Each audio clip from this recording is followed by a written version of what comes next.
call this meeting to order for the Board of County Commissioners for Thursday, September 22nd, 2022.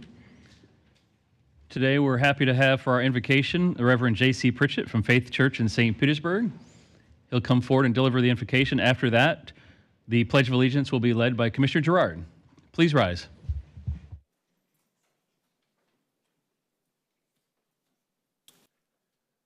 Let's pray. Lead us, guide us, prompt our deliberations, our words, our thoughts, and our actions. Let the childlike joy, innocence, and willingness of follow the leader be present as adult-like decisions that impact many are made here today. Grateful we are that when we know not where we go, or what to say or what to do, you show us. Thankful we are to a God who leads leaders. This is our prayer. Amen.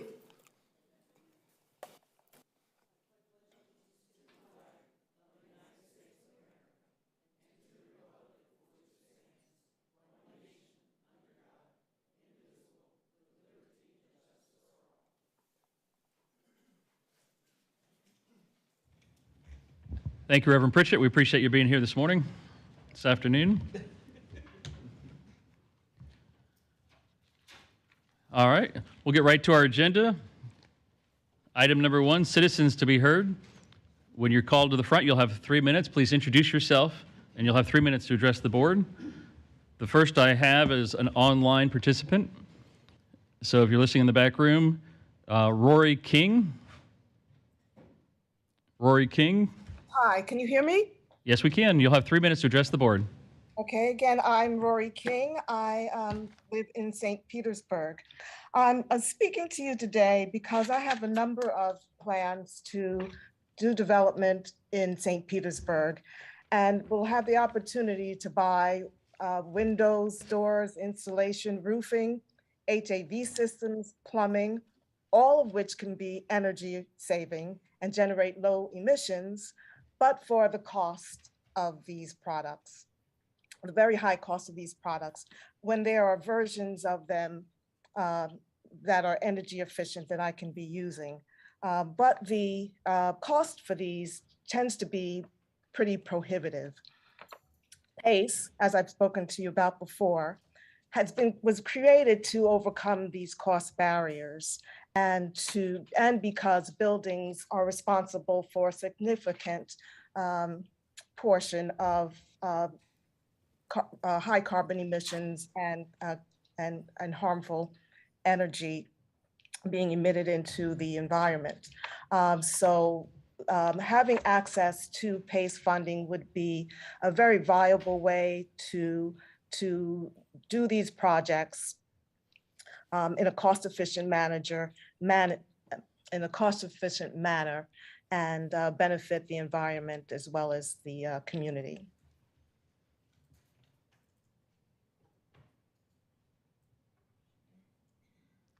Does that conclude your remarks? Yes, it does. Thank you very much. Okay, so, well, just one last thing, just my last pitch is, so I'm urging you to make the commercial PACE ordinance that is currently in place viable by allowing progressive payments. All right, thank you for your input. Next, we have Mr. Todd Pressman.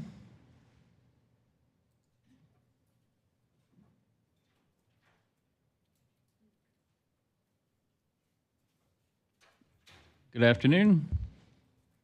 You'll have 3 minutes to address the board.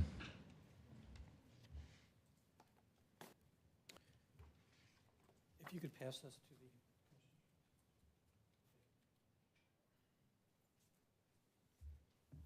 the... Good afternoon, Mr. Chairman and board members. My name is Todd Pressman, 200 2nd Avenue South, number 300 in St. Petersburg, Florida. I'm following up from the last speaker. I'm here to raise one specific issue regarding CPACE, which is your public-private financing partnership that you are part of that provides an incentive and alternative better financing for commercial users for green and environmentally positive projects. PACE on commercial side is a strong financial incentive for these elements. I'm here today to ask your consideration to address one major flaw of commercial PACE. Not here raising anything regarding residential PACE, which has had some issues. But here's the flaw. Your version of PACE does not allow construction draws or progressive payments to be made as a project moves through its pivotal points. This is the typical financing feature for commercial building renovation construction. Here's a couple of points. Pinellas is only one of 226 active jurisdictions in the state of Florida that has this flaw. Only one of 226. We have also asked the industry, the Builders and Contractors Association, which is the letter that's making its way around to you, they are also in support, asking you to take a look at this issue. So we have discussed and looked at the industry involved. See, the difference here is that compared to residential PACE, commercial PACE is run, managed, and controlled by typically attorneys, architects, contractors, master developers. So there's a lot more control and understanding of what's going on with that financing. But the critical part of PACE is that it allows incentive and motivation to replace far outdated, massive equipment like 20 or 30-year-old ACs for a building of this nature, replacement of old leaky windows, for example, or upgrade insulation or green roofs. So what we're asking today is to please consider a consensus at this meeting today.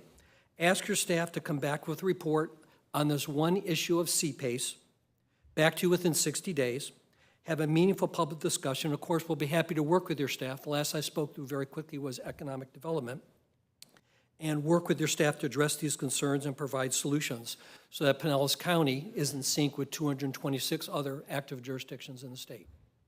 Thank you, Mr. Chairman. Thank you, board members. Thank you. Commissioner Flowers?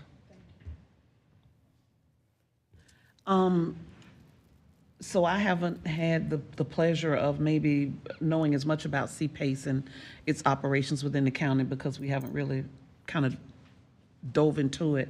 But I will tell you, at the Florida Association of Counties, not this meeting, but a meeting prior, they actually had a panel that talked about the home PACE piece, not the construction PACE piece. So I would love for us to see if we could schedule a workshop or something to know more about it, so I can garner more about it and we can actually have some dialogue and discussion from Barry and staff about the feeling or sense as it relates to draws. I know, I think I may have discussed this previously at some point with Dr. Johnson regarding it, and we just had a topical conversation about how that may help small minority and women-owned businesses being able to pull down draws. But I would like to hear a little bit more about it so I can figure it out.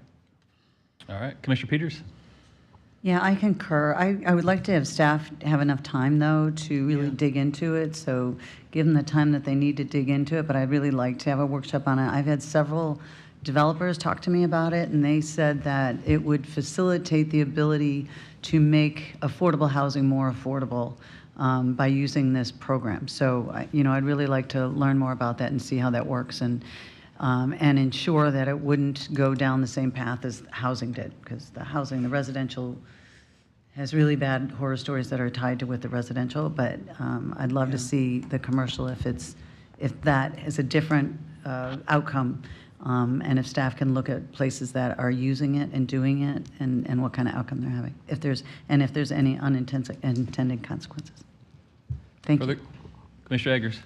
Yeah, I'm surprised that we kind of missed this one, because this to me is just standard operating procedures for commercial construction work in any work that's done by contractors. Certainly, I don't know many contractors of any size project that go through the entire project and front all the money. They get paid during the process. And so if that's the issue that we're talking about, I think that's a pretty quick and easy fix. And you certainly have people at the table that can watch each other, including the people that are providing the funds for it. So yeah, I'd like to see that conversation brought back as soon as we can. Thanks. Commissioner Gerard? I would also like to see it, as I've said several times in the past, and maybe I was the only one saying it in the past, but I'd like to see us take a look at this. We enacted this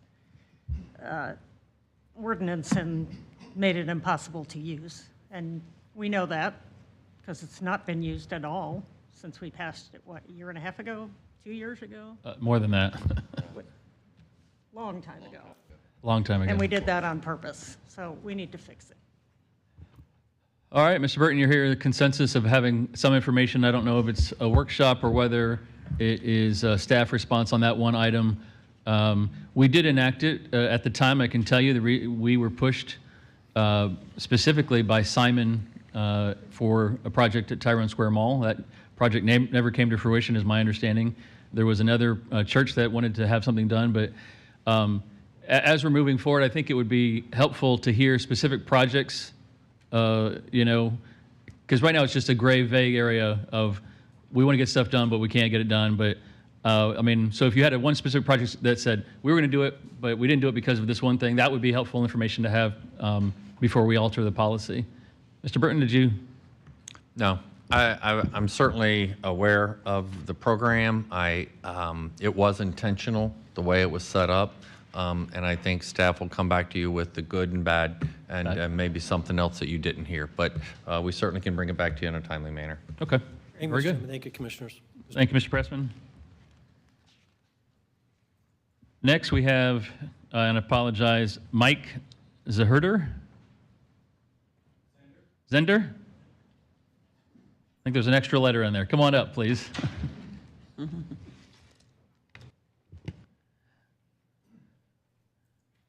You'll have 3 minutes to address the board. Good afternoon.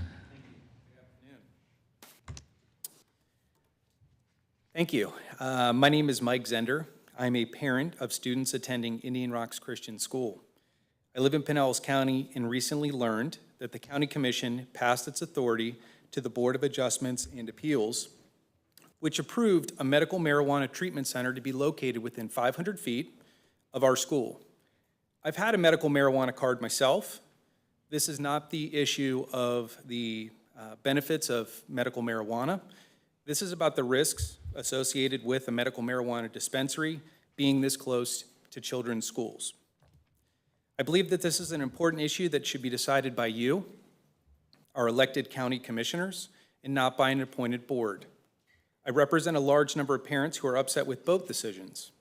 The number of upset parents is growing as information becomes more available and parents realize how this Pinellas County decision really has the potential to impact all schools around the county. Parents are constantly worried about the safety of our children and the influence of drug use. Many students from our school at Indian Rocks visit this shopping plaza that we share during school breaks and also after school to grab snacks just as they're waiting for extracurricular activities, sporting events, things like that.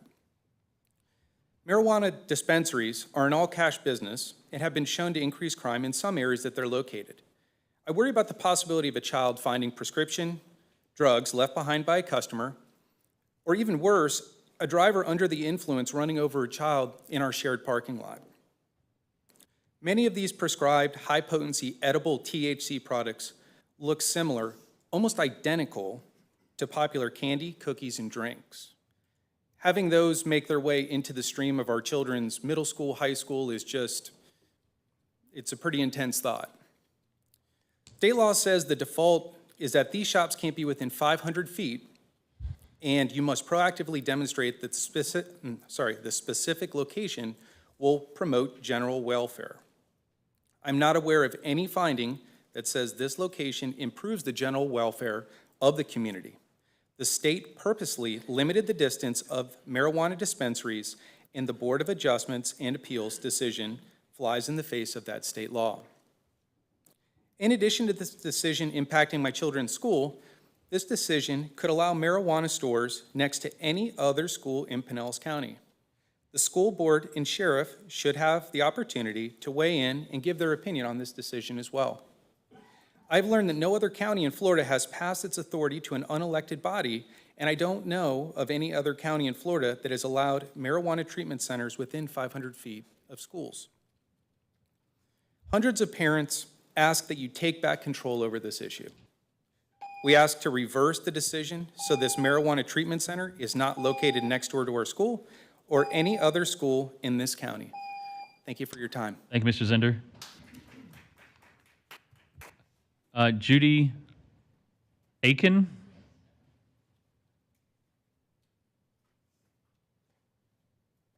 Good afternoon. You'll have 3 minutes to address the board. Thank you.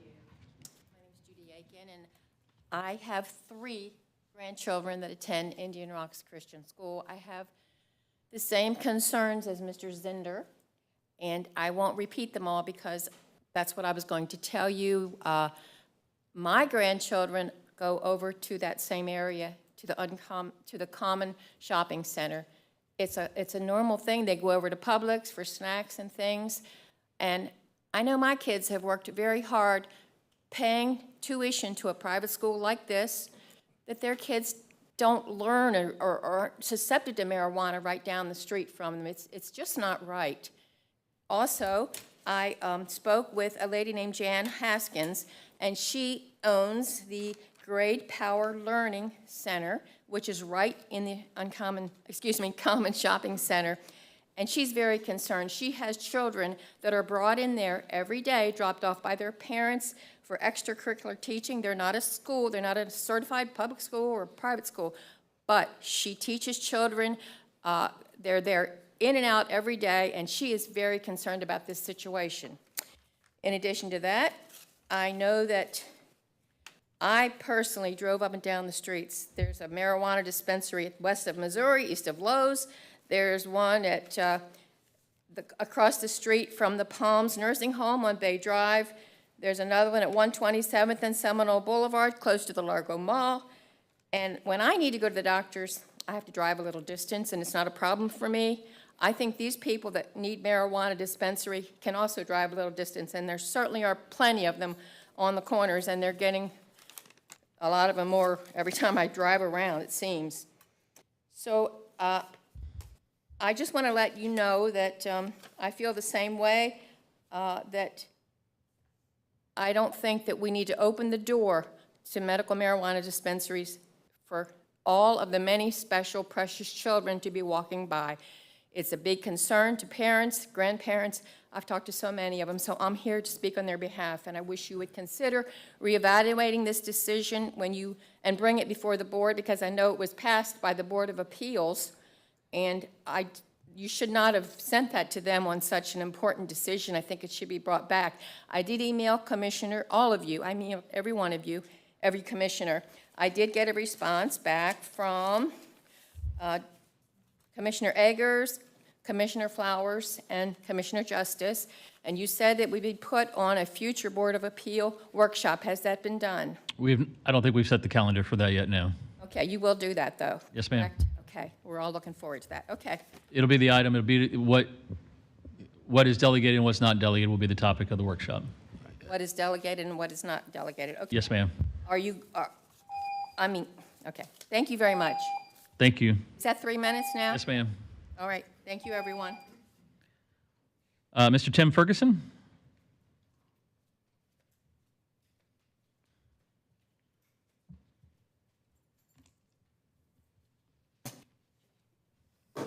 Good afternoon. Good afternoon.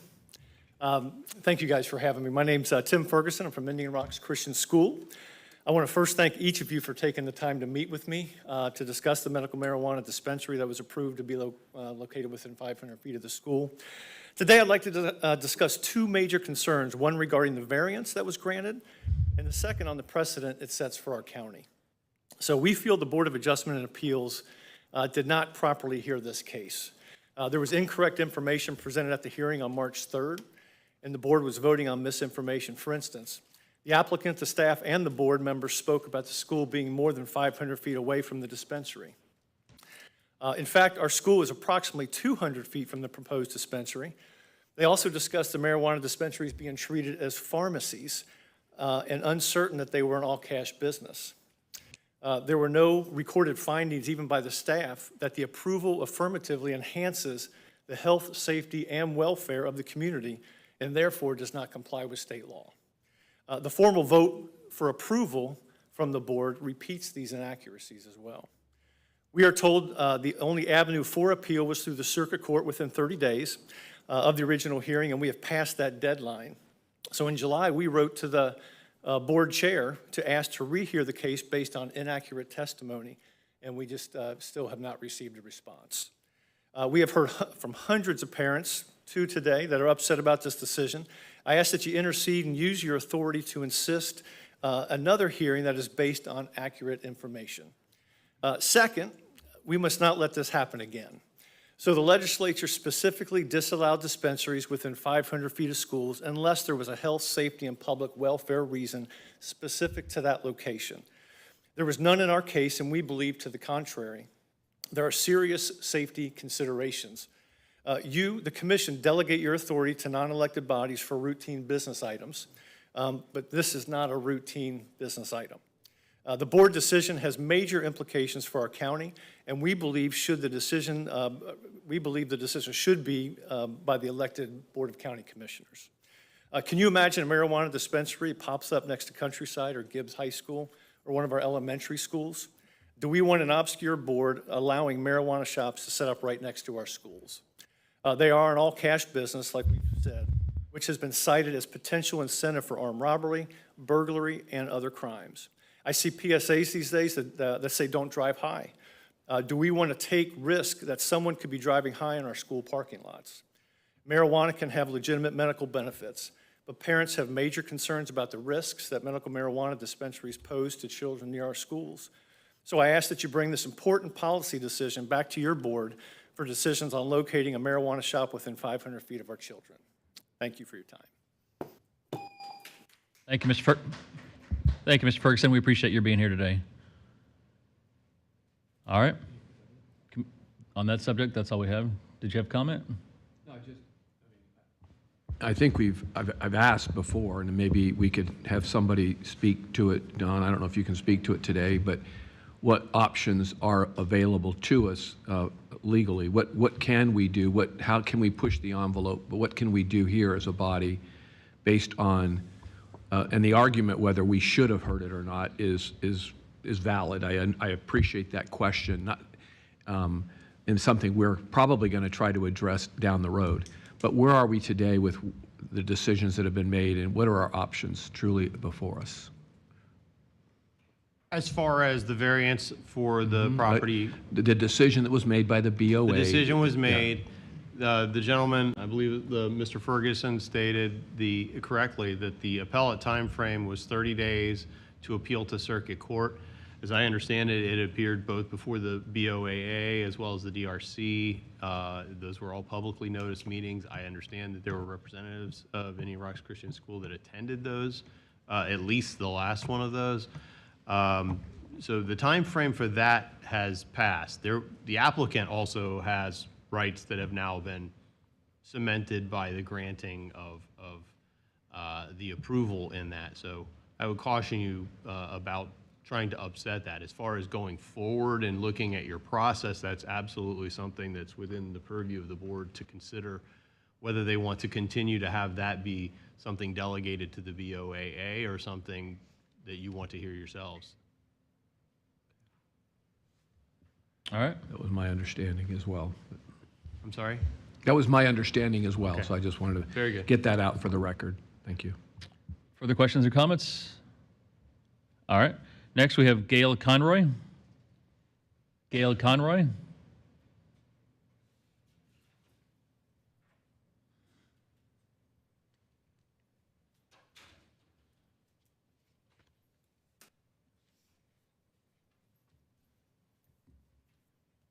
Good afternoon. Hello. My name is Gail Conroy. I live at 841 180th Avenue East in Reddington Shores. I'm the beekeeper at Chester Oaks Park in Largo. As beekeepers, we watch what's happening in our environment. We watch nature. We watch what's blooming. Right now, the Brazilian peppers are getting ready to bloom. We've already had the black mangroves, we've had palm trees, we've had China berry, carrotwood, maple, bottlebush, and various other types of plants that our bees go to. So far this year, I've lost about 10 hives at the Oaks, none at my home. The last one was definitely from Garland 3, which is a chemical, it's a hormone. It's a female hormone that is sprayed on plants to make them go into bloom. And when they go into bloom, they go into an extensive bloom. It depletes the soil underneath them, because to kill a plant, you have to kill the roots. And then the plant dies. It also kills my bees. It's also my belief that this could be causing the gender problems our children today are having. Because when I was a child, no one had a gender problem. There was homosexuals, but they knew if they were male or female. Right now, we have a problem where people aren't sure. So I think this whole situation needs to be looked at, and we need to stop using triclopyr. It's TRICLOPYR. It's garland in our county.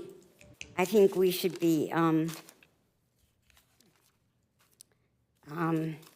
think we should consider closing down the entire herbicide program we've had, which was apparently started around 2014 when I look back at my records. No matter what herbicide you use, it's out there to kill things, and it's out there to poison the ground. Because you're not just poisoning that plant, you're poisoning what's beneath that plant. And they spray it all over the place. They spray it on ponds, they spray it on ditches, and all this water through our storm system goes directly into our waterways, into the Park Boulevard. You can see it. So I'm just asking that that we consider ending the herbicide program, selling the herbicides, selling the equipment, selling the storage unit, and stopping buying them. We certainly have the manpower to kill these plants. Thank you. Thank you, Ms. Conroy. Next, we have Shelby Thomas. Shelby Thomas.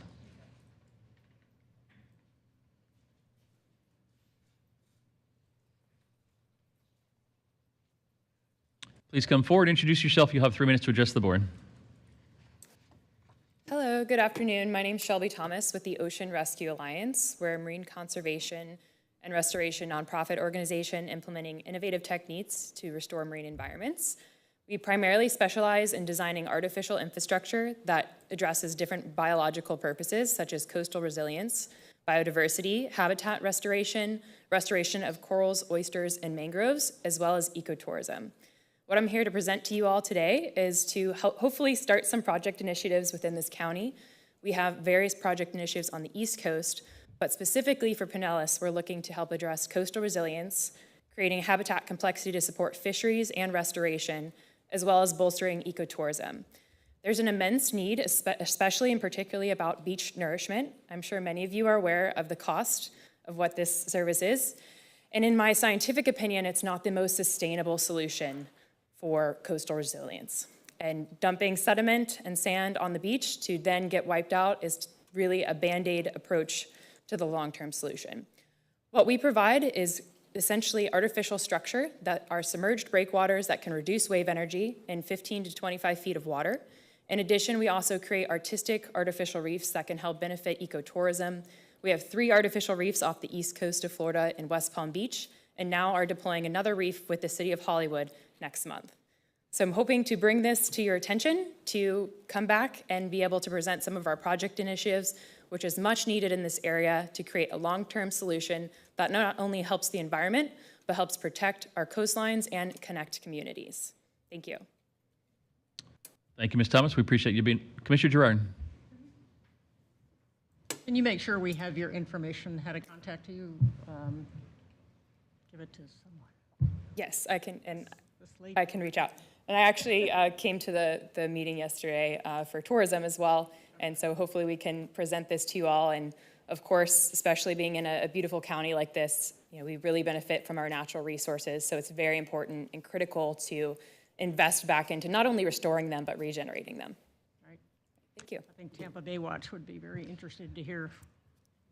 Yeah, we work with them as well. Okay, terrific. And we met yesterday. I referred her to Tampa Bay Estuary Program as well as, and she's going to send us some material and we can share that with our professional staff and move on from there. Excellent. Thank you, guys. Thank you, Ms. Thomas. David Ballard Geddes Jr.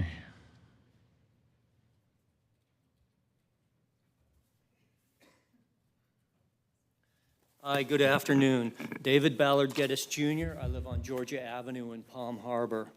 A man by the name of Gert Rosenthal served as the United States ambassador to Guatemala beginning in the year 1964 and served in his official capacity through the year 1998. During his over 30-year tenure, the cocaine trade was overwhelming.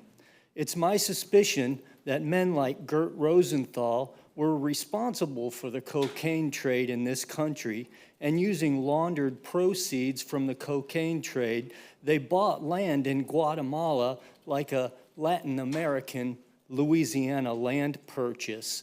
And when Pablo Escobar balked, they had him killed.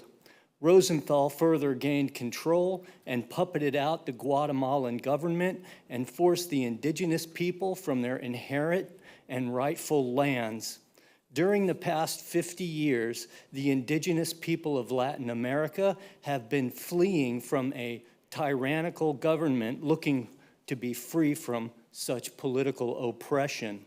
Approximately 30 years ago, I was at a Greyhound bus station in Atlanta, and I met a man who just arrived from Guatemala. He'd been traveling on a bus for almost 2 weeks and was still wearing his well-worn Sunday best clothing. He showed me a paper that advertised a job working as a boat captain in Atlanta. I told him there was no job as a boat captain in north central Georgia, and that somebody had lied to him and tricked him into voluntarily leaving his family and the land that he loved. He had no money, so we shared a sandwich and a bottle of water and wished each other well. So in honoring Hispanic Heritage Month, take time to reflect on how your indigenous lands, the lands that you love, were overtaken, and how you were driven from your inherent homelands, and how your homeland was ripped off through money laundering, political puppetry, and governmental fraud, and how the milk and honey of Latin America was and still is being exploited by the deception and greed of both Great Britain and Israel's occupation of your land, as is the exploitation in and of this land as based on the 14th Amendment. Thank you. Next up is Greg Pound.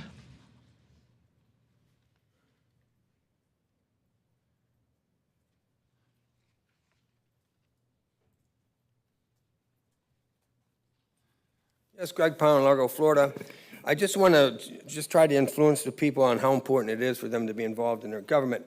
I was up in Tallahassee, and Senator Flaw out of Miami-Dade was running a bill for an accident that happened, and it was a $20 million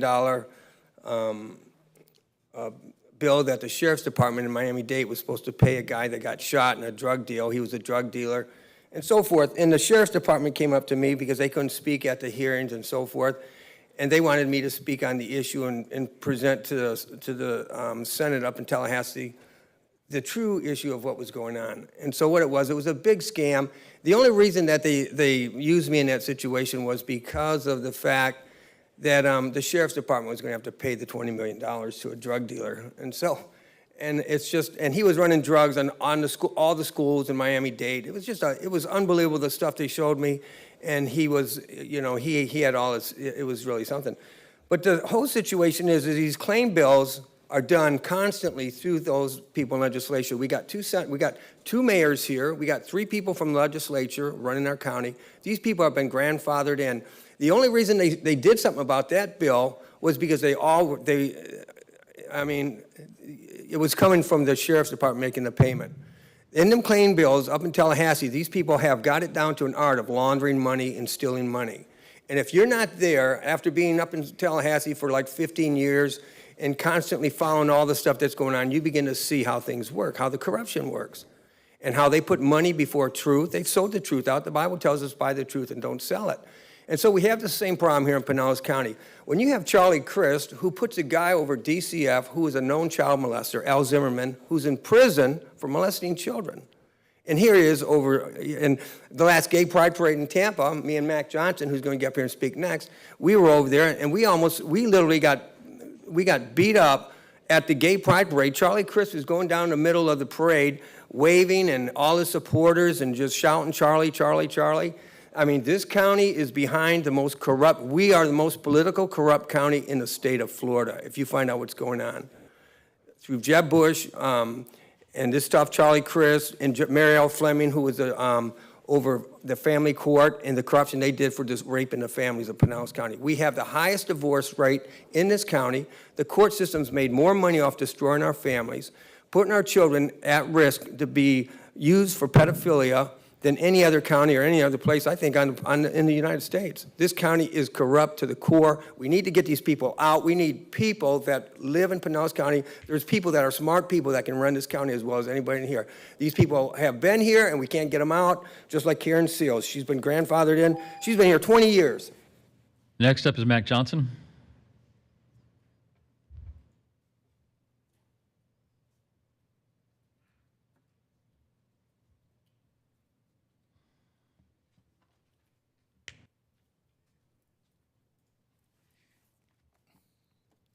I'd like to say good afternoon to all of us that are present today, especially the commissioners, and what a privilege it is to just have the privilege to share a few things. I know as a young guy, I used to want to hear somebody with some truth, and how do you know truth? And that was always my concern. It's like we got these people that say they have truth, and yet, how do you know?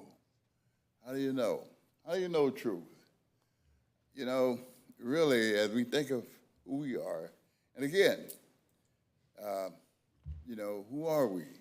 Well, first of all, I didn't say who I was. I am Mac Johnson. I'm kind of like a community kind of pastor, street kind of pastor kind of guy, because, you know, I came close to being a street guy myself, but some way the good Lord worked to where I'm not quite a street guy, but I was a guy that did not know life, and now I know life. And what I try to do with all that's within me is to try to be sure other people know life. I remember when I was in school back in the day, a teacher would come with a devotion kind of a thing, and that devotion was designed to kind of get us, you know, tuned in to who God is. As we study and as we do our thing in school, you know, we already started off right.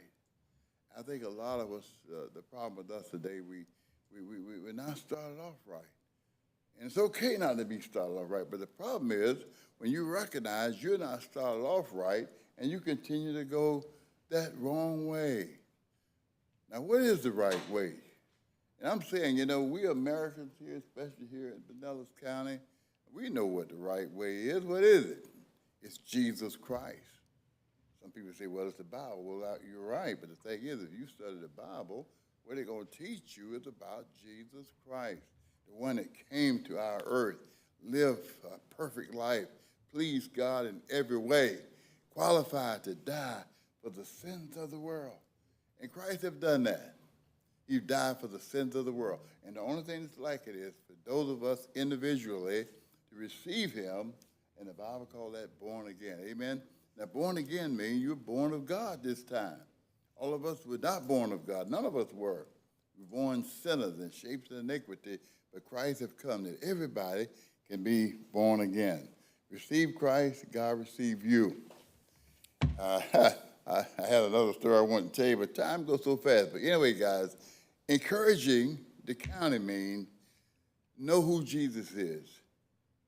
He's here for you. He wants you to have this abundant life. It's yours. Thank you very much. God bless. Thank you, Ms. Johnson. That's all the cards I have for public comment. Move on to the consent agenda, items 2 through 16. Are there items to be pulled, or is a motion to approve? 13 and 15, please.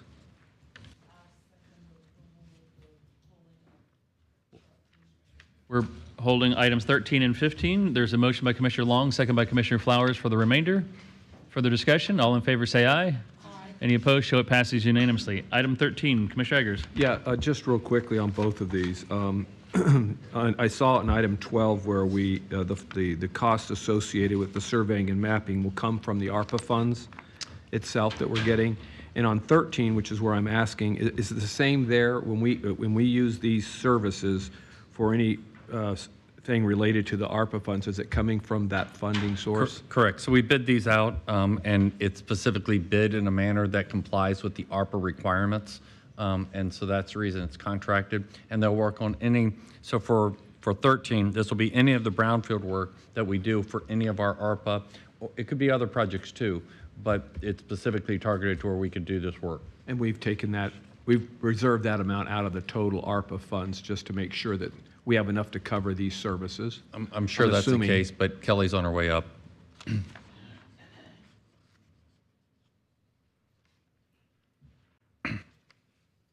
Good afternoon, Kelly Levy, Public Works Director. Yes, we have. So those projects where we need these services, that is where that's where the money's coming out of, is ARPA. But also, I wanted to just add that because of all the federal infrastructure dollars that are out there and our intent to apply for a lot of different funding for various projects, including Bay Point, which is also a brownfield, we wanted to make sure that we had contracts in place that met federal requirements so that we were prepared to move forward. Perfect. Thank you. Appreciate that. And then on 15, on 15, just wanted to make sure that we're looking for a 2-year contract for $5.1 million. There was a sentence in here that says, due to several large emergency repairs, the current contract has insufficient remaining funds. So I just wanted to make sure I understood when this contract starts. Does it start October 1? And if so, then there's not much time, so it's okay. But if we have another 3 or 4 months, are some of these dollars being used in the current contract? And as you can see, Megan is back. Hi, Megan Ross, Utilities Director. I've got Hillary here too, our Deputy Director, who may help to answer some of these questions. But could you repeat the first question? When does this contract take effect? Yeah, this new contract for $5.1 million, when does it begin? I believe it begins, let's see.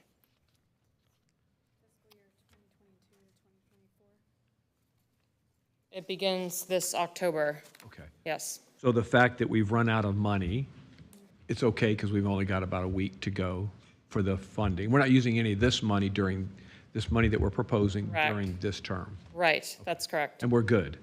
Yeah. Okay. That's correct. That was my only question. Okay. Yep, thank you. And move approval on both 13 and 15. We have a motion for approval of items 13 and 15 from Commissioner Eggers, second by Commissioner Long. Further discussion? All in favor say aye. Aye. Any opposed? Show it passes unanimously. Moving to item number 17 on the regular agenda. Good afternoon, Mr. Administrator. Good afternoon, Commissioner. So this item is the First Amendment to a purchasing authorization with Gray Bar Electric for various items. This is extending a current agreement for 2 years. We have a motion from Commissioner Long, second from Commissioner Flowers. Further discussion? All in favor say aye. Aye. Any opposed? Show it passes unanimously. Item 18. This agreement, Florida Tourism Industry Marketing Corporation with Visit Florida for the production of Life's Reward Season 2 video series. We have a motion from Commissioner Long, second from Commissioner Flowers. Further discussion? All in favor say aye. Aye. Any opposed? Show it passes unanimously. Item 19. This is an MSTU for Friends of Ridgecrest. This is their like community center and $16,000 of various repairs. Motion from Commissioner Egger, second from Commissioner Flowers. Further discussion? All in favor say aye. Aye. Any opposed? Show it passes unanimously. Item 20. This is an MSTU for Tierra Verde Community Association. This is repairs to the landscaping irrigation system, and it does not include cost of water. That's correct. The water, that's separate, which was the question you asked before. Motion from Commissioner Peters, second from Commissioner Gerard. All in favor say aye. Aye. Any opposed? Show it passes unanimously. Item 21.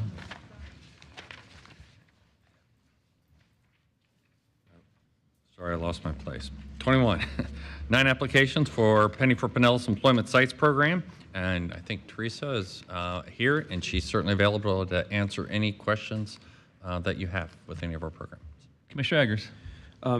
Yeah, so I think this falls in that penny Come on up, money Teresa. that we set aside, the voters voted for, that we set aside, that's kind of above the line, above county, above city allocation.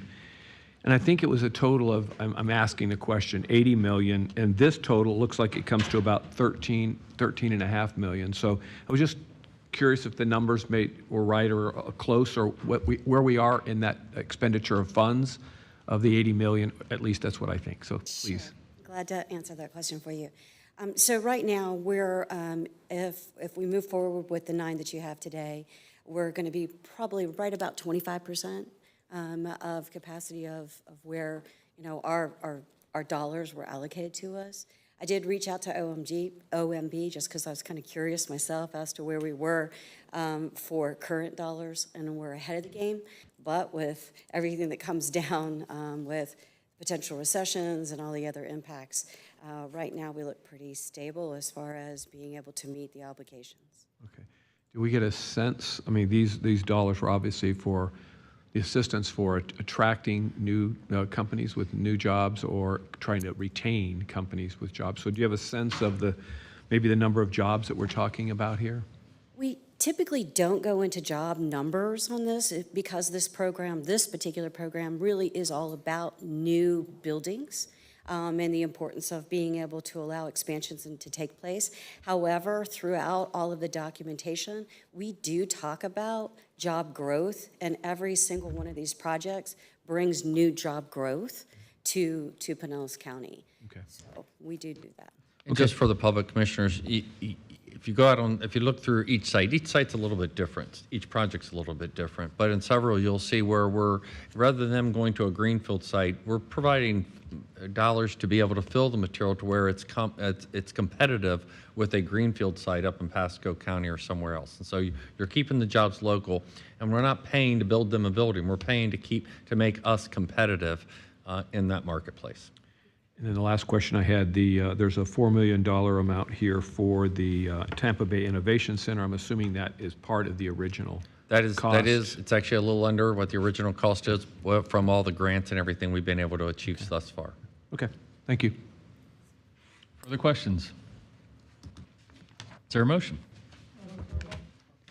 Motion from Commissioner Long, second from Commissioner Seal. All in favor say aye. Aye. Any opposed? Show it passes unanimously. Item 22.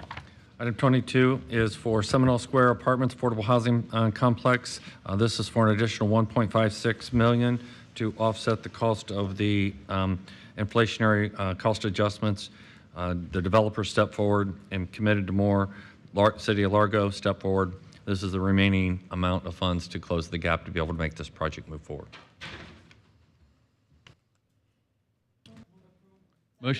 Motion from Commissioner Flowers, second from Commissioner Long. Further discussion? Commissioner Eggers. Just a quick question. This project looking now at about 30 million plus. I'm glad to see the partnerships at the table. I'm just wondering, when I was, again, trying to do the math, and, you know, I can get in trouble when I do that.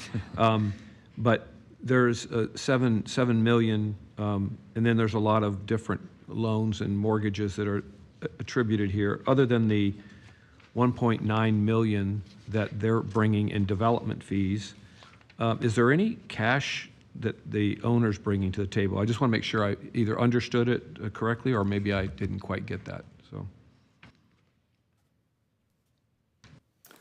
good afternoon, Bruce Bussey, Housing and Community Development Manager. In terms of additional cash, there's equity as part of the tax credits, but in terms of additional cash, I don't think there's other dollars from the developer.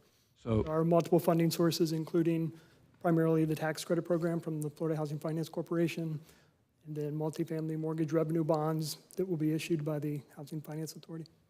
So the at-risk piece that they have, or the operating return on investment, they don't have any investment of their own money in this?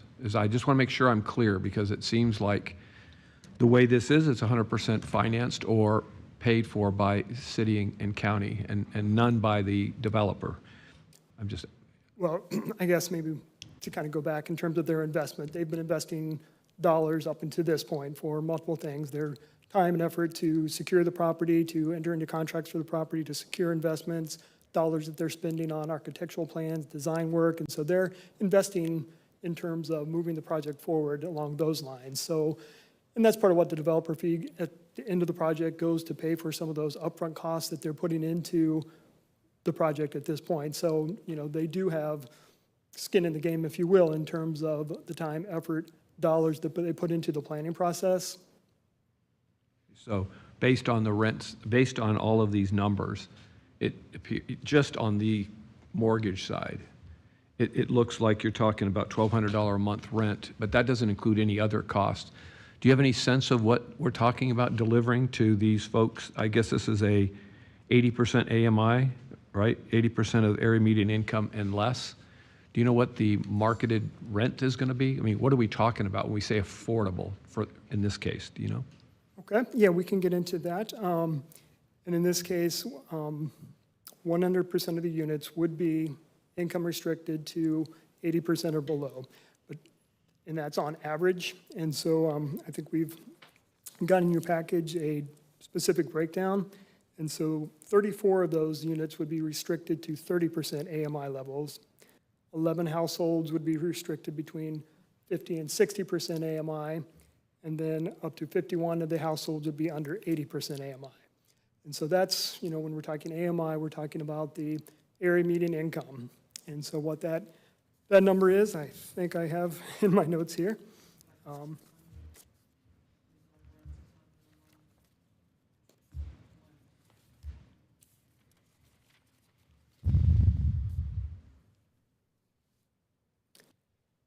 Okay, so for our family of four in Pinellas County, the current median income is $82,100. Again, that's based on family size, so that's for a family of four. And so if we're talking about a 50% income limit, to give you a range of what that would be for a four-person household would be down to a maximum of $41,000 per year for that household income. So at that 50% level, that's the income level that we're talking about, and how that would match up on a rent. A two-bedroom apartment would have a rent limit of $923. Okay. A three-bedroom apartment would be at $1,067.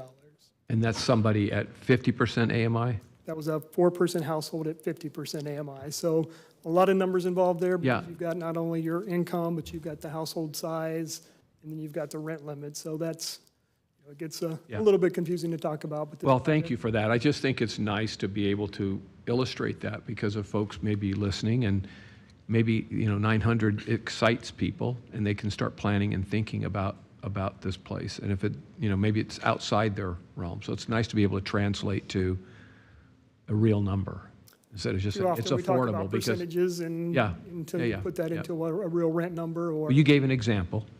You gave an example at 50% AMI, what that would translate to. So, thank you. Go ahead. Thank you, Commissioner. Further questions or comments?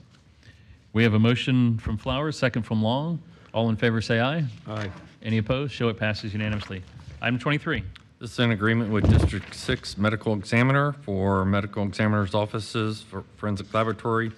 You can see the total amount, it's up 7.2%. Some of this will be partially offset by service fees charged to Pasco County. And Dr. Tharg-Martin is here if you have any questions.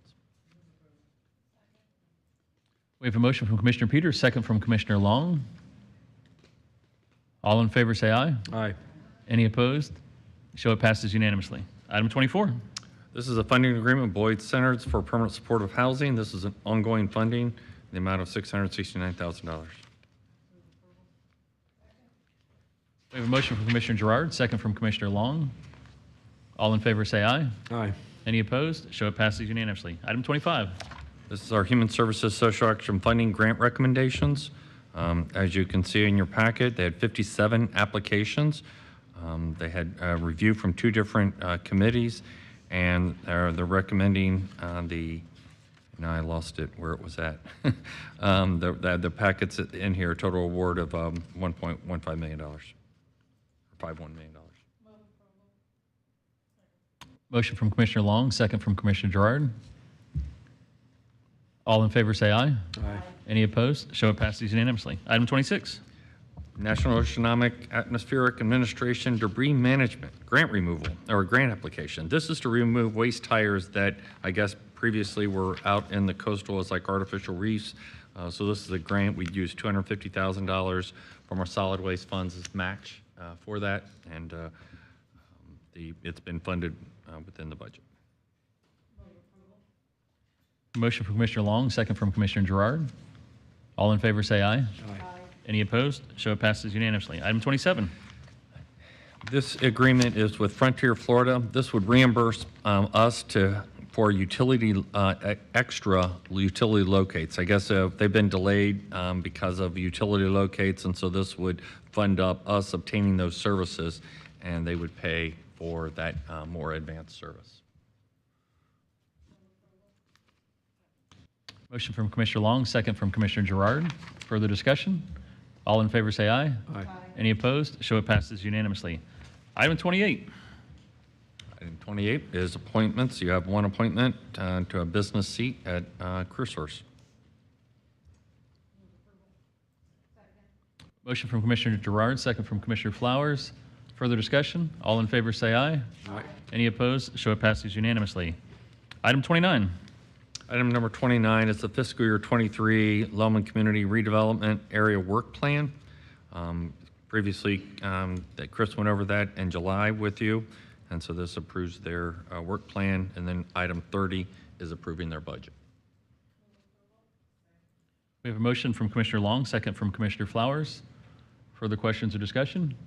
All in favor say aye. Aye. Any opposed? Show it passes unanimously. Item 30. That's the budget. That's the budget for the Lellman CRA work plan. They go hand in hand, sorry. Thank you. Motion from Commissioner Long. Oh. Would you like to make a presentation? Did you want to see a presentation? No, thank you. All right. I have a motion from Commissioner Long, second from Commissioner Gerard. Further discussion? All in favor say aye. Aye. Any opposed? Show it passes unanimously. Thank you, Mr. Moore. Thank you for being here. Item 31. Mr. Attorney. Mr. Attorney.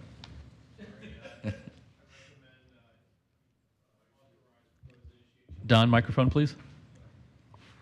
We recommend that you permit us to initiate litigation in the case as framed within your agenda materials. Motion from Commissioner Peters, second from Commissioner Gerard. All in favor say aye. Aye. Any opposed? Show it passes unanimously. Item 32, Mr. Attorney. Similarly, we recommend you authorize us to initiate litigation in the case as referenced in your agenda materials. Motion from Commissioner Peters, second from Commissioner Gerard. All in favor say aye. Aye. Any opposed? Show it passes unanimously. County Attorney reports. I have no report, sir. Thank you, sir. Item 34, County Administrator reports. Just a quick update. The senior leadership team and I just met in Columbus, Ohio with international and city county managers. And a lot of the topics that we were talking about here today, what we're doing on affordable housing, what we're doing in so many of the areas, we were able to talk to our peers from across the country.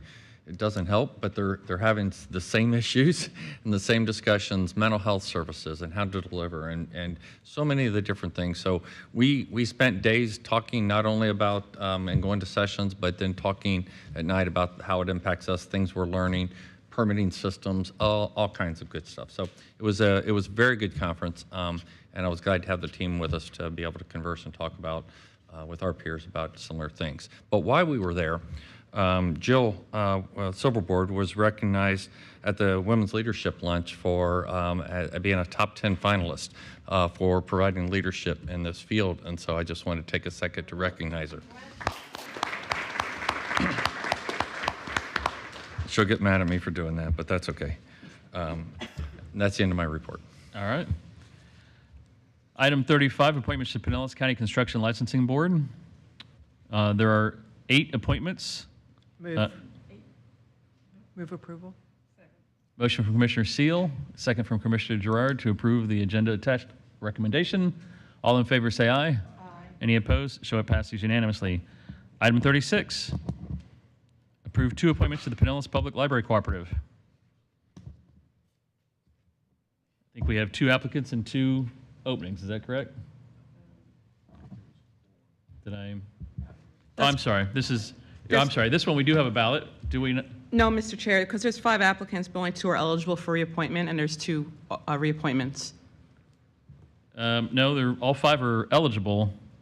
They're not eligible. On reappointment, I think it says no, that they're not eligible. They're not, the top 3 are not reappointments, but they are in the next column, they are qualified. So, Can we have a voice vote, verbal vote? well, we'll need a ballot on this one because otherwise we'll be going voice vote on each one. Okay. Because there's choose 2 out of 5 that are qualified. So, Courtney, can you print ballots for us? All right. We'll move on to item 36. I'm sorry, item 37. Appointments to the Suncoast Health Council. 3 reappointments. Move approval. Motion from Commissioner Seal, second from Commissioner Gerard. All in favor say aye. Aye. Any opposed? Show it passes unanimously. Item 38, while we're waiting for the ballot, I've got a couple items, and then we'll go to Commissioner reports. Let's see. First item, we've been asked to provide a letter of no objection to the Florida Department of Transportation for the Armed Forces Family Foundation, which intends to submit an application for the temporary closure of a state road, that would be the Skyway Bridge, for their annual race. Is there any objection to the commission sending a letter of no objection? I just have a question. Yes, ma'am. Are these the same ones that have done it in the past? Okay, because I would hate to see a lot of different groups coming up asking to close the Skyway. No, this is the same. This is the same race. I think they'd be after us with pitchforks if we did that. This Once a is year, I the guess. Saluting Military Families Skyway 10K. And it's, okay. Yeah, let's go ahead and do a motion to approve our no objection. Motion from Commissioner Long, second from Commissioner Flowers. All in favor say aye. Aye. Any opposed? Show it passes unanimously. Thank you for that. We have 2 requests for Skyway Lightings. One for Metastatic Breast Cancer Awareness Day for October 13th. It will be lit green, pink, and teal. And number 2, we have from University of South Florida for Fall Commencement Week for December of 2022. Is there a motion to approve both, or are there questions or comments? Motion from Commissioner Gerard, second from Commissioner Flowers. All in favor say aye. Aye. Any opposed? Show it passes unanimously on both of those.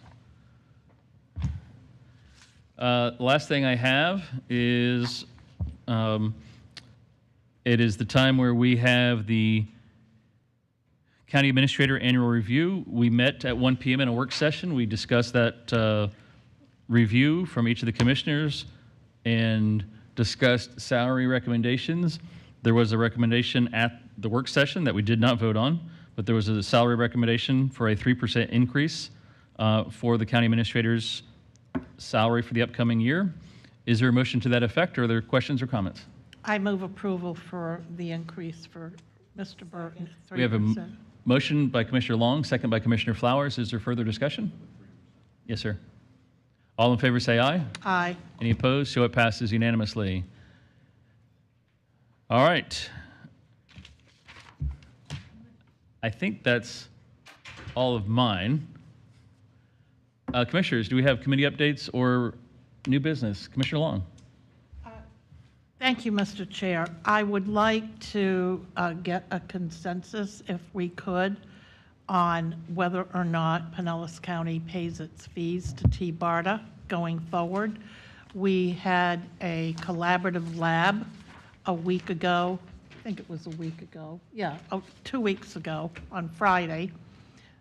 The whole sole purpose was to discuss solutions going forward and make recommendations about how we move forward, and quite frankly, we just never even got there, even in a collaborative lab. And I found Mayor Welch's comments absolutely so profound and really encapsulates exactly where we are. And his comment was, he was at the very first T-BARTA meeting 20 years ago, And the conversation we had at the collaborative lab was exactly the same conversation that we had 20 years ago. And my last point that I would make to you is, I had asked at the Regional Planning Council for this to be a subject matter at our executive committee, and just so happens our board meeting and executive committee was the following Monday.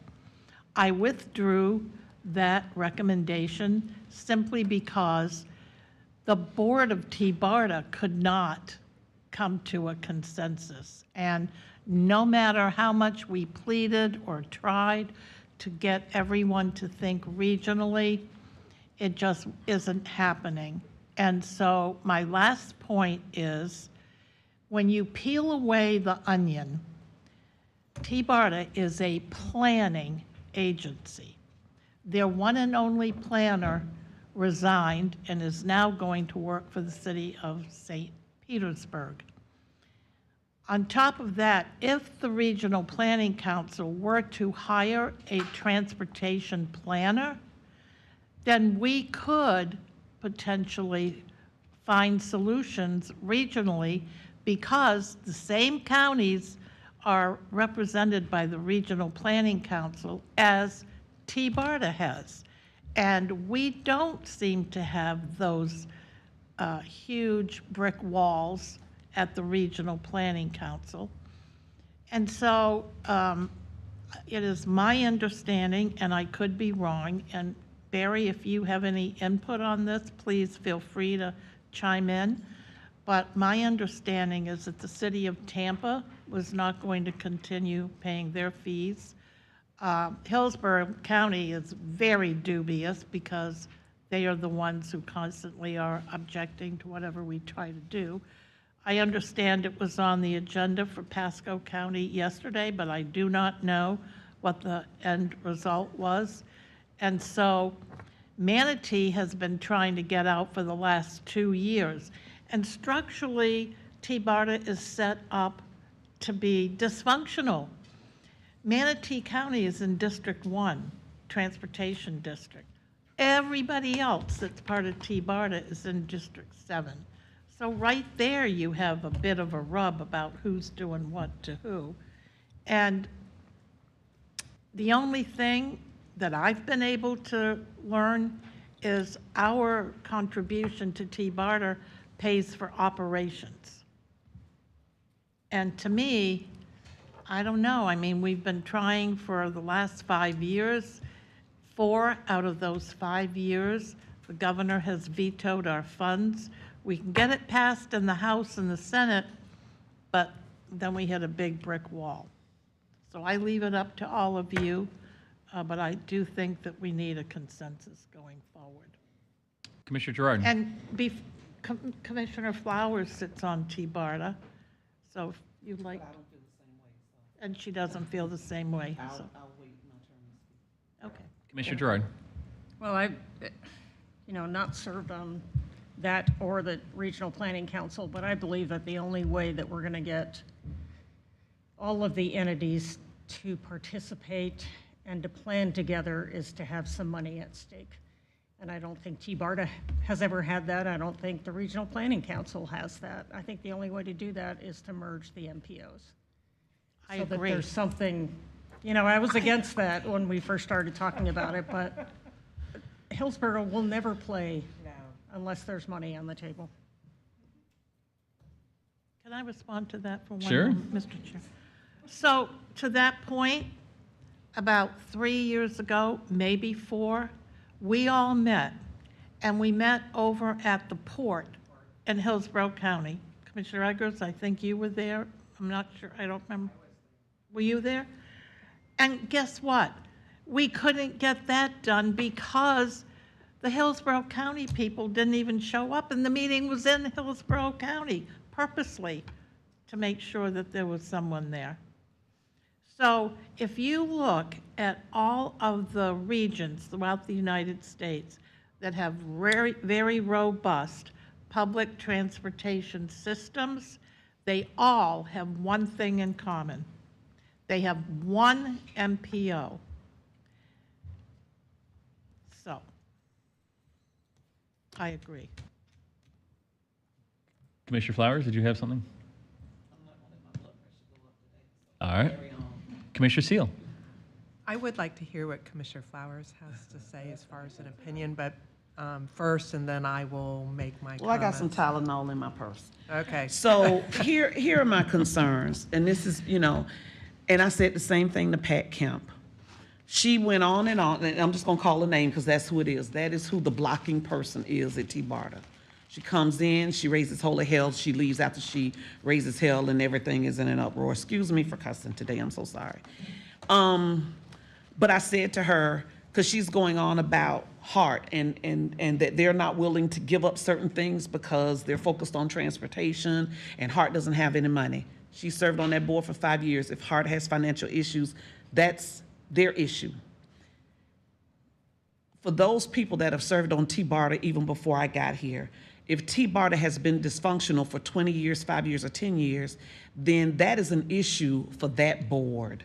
What does that say about the focus and direction and leadership of that board to allow one person to dictate for years how that board has operated and its inability to operate? That's my feeling. I said it to Pat Kemp. If you do not believe in the mission and vision of T-Barter, why are you here? And if Hillsborough doesn't believe in the mission and vision of T-Barter, you need to remove yourself because you have been a complete hindrance to the forward movement when it comes to public transportation. Attracting corporations and businesses here, they're looking at transportation modalities and how can we move people, potential employees to and fro. So T-Barter has had his legs cut for a very long time, not being able, wonderful projects on the table, the gondola study, for example. Wonderful. It was embraced by Mayor Kreisman. I thought that was something we would be able to move forward on because everybody along the way was in favor. Commissioner Welch is not in favor of the gondola project, and he said remove us from that. So there you go. We're talking about other ways for BRT to be the major component. I was just at the Florida Association of Counties meeting. Commissioner, oh gosh. Starkey. No, the president of FAC. Oh, Lee Constantine, Commissioner Constantine arranged for us to take a ride on Brightline. So we rode Brightline from Miami up to its endpoint and back.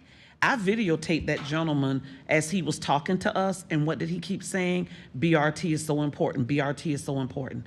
But we can't get that because we got this one little piece over here who says they want to be regional, but they don't want to give up anything. And we've given up a lot. Brightline's not coming our way because it's financially impossible to get that across the Howard Franklin, the Courtney Campbell, or the Gandy. So we're supporting it, coming to Tampa, going to Orlando, and all of that good stuff. So to be regional, you got to give up something. There's a day when you're going to get your prize, and there's going to be a day when you don't get your prize. And so it's just super frustrating because I see the vision, and I know what's supposed to be there. I know that we've been denied through the governor's office.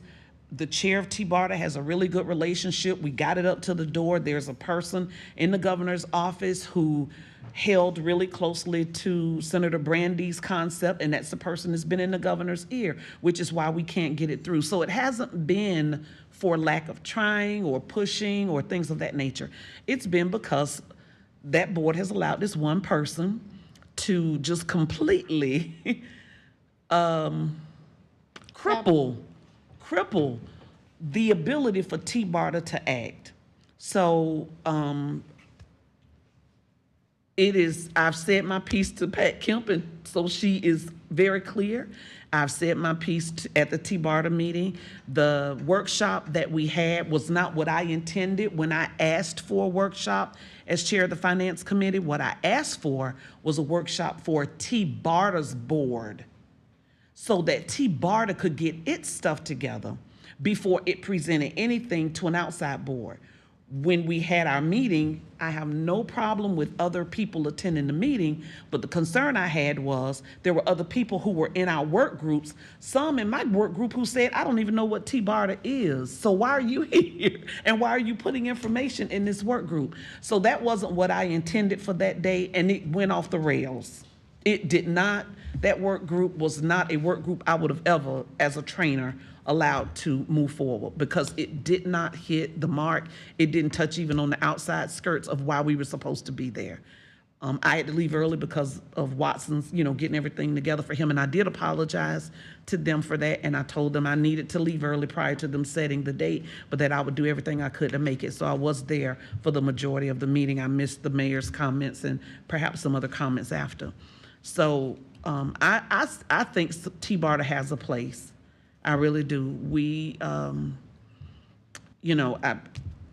anyway, it's just frustrating. It is super frustrating because your board is as good, your organization, in my opinion, is as good and effective as your board. And if they're not effective, then the organization's not going to be effective. So it is not for lack of T-BARTA putting forth the effort, coming up with ideas, incorporating things from other people. I say it to Commissioner Stark and them, let's forget Hillsborough and let's just travel up Pasco and Polk County and leave Hillsborough out. If you know they're not gonna play ball, why do we keep trying to make them play ball? Let's focus on a venue or area where we know we can get support. So there's my tirade. I'm so sorry. I've had 3 cups of coffee today. But it's frustrating because I could see what we could do, and I could see how we could move people back and forth, and we can cut down on traffic through I-4. We could cut down on traffic off of US 19, and Pasco and Polk County, Hardy, Hernando. People are moving out that way because the housing stock is less expensive. It's going to get to where we are right now, but for right now, it's less expensive. So people are in their cars, 1.5 to 2 hours, trying to make it back to their jobs this way. So I could just see how it could be so beneficial and so helpful.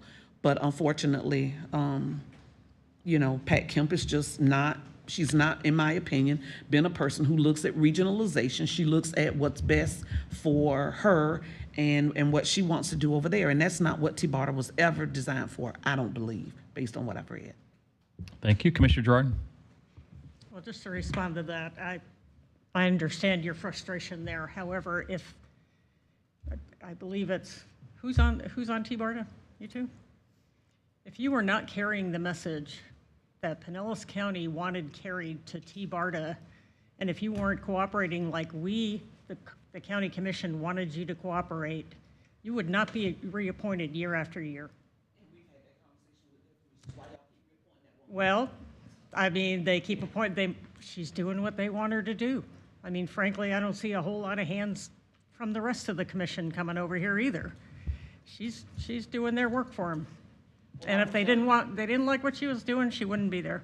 I will tell you a commissioner, and I will not name that person, but when I said that, the person said, we are trying to focus on so many other things, it is not worth the fight to fight her on that.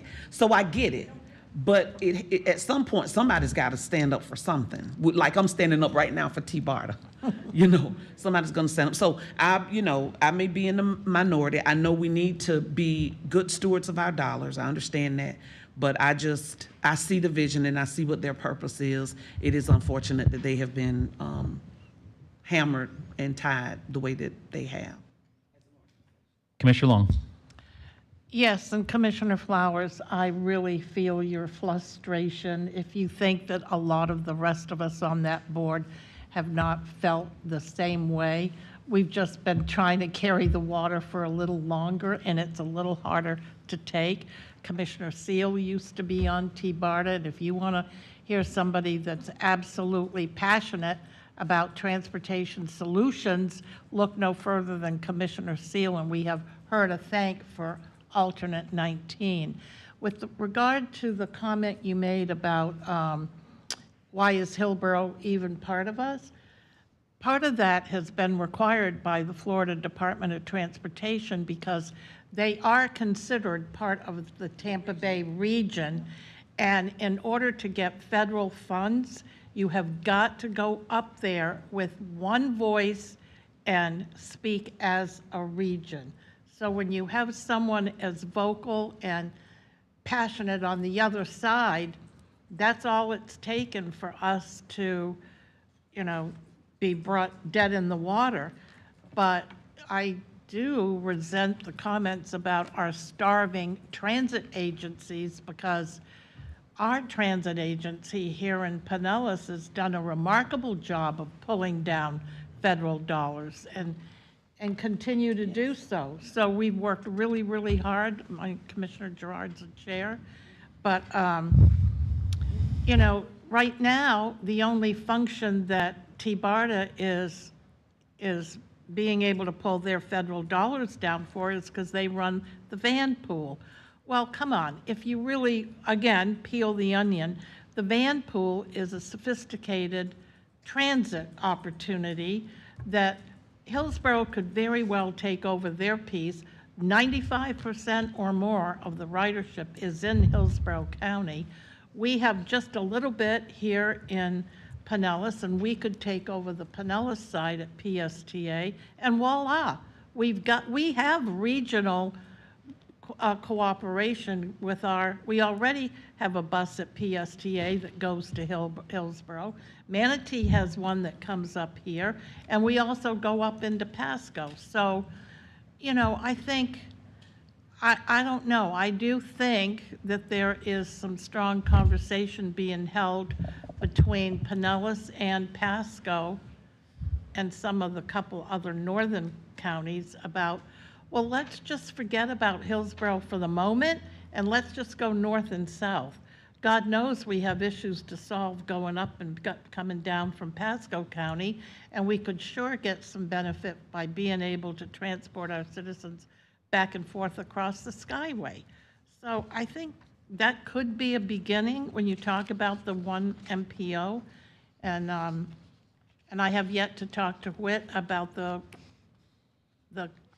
comment that was made to me at FAC about how we could start by uniting Pinellas and Pasco, and so I'm reluctant to talk about it here, but there are some conversations, Commissioner Flowers, to your point, that give me hope that there are going to be ways that we can dig out.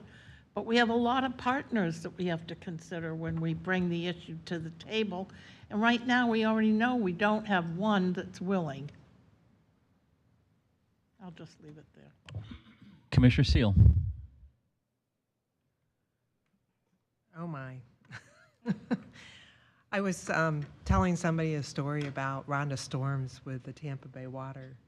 And this kind of reminds me of that whole scenario dialogue or whatever when Tampa Bay Water is trying to become the regional organization that it now has become.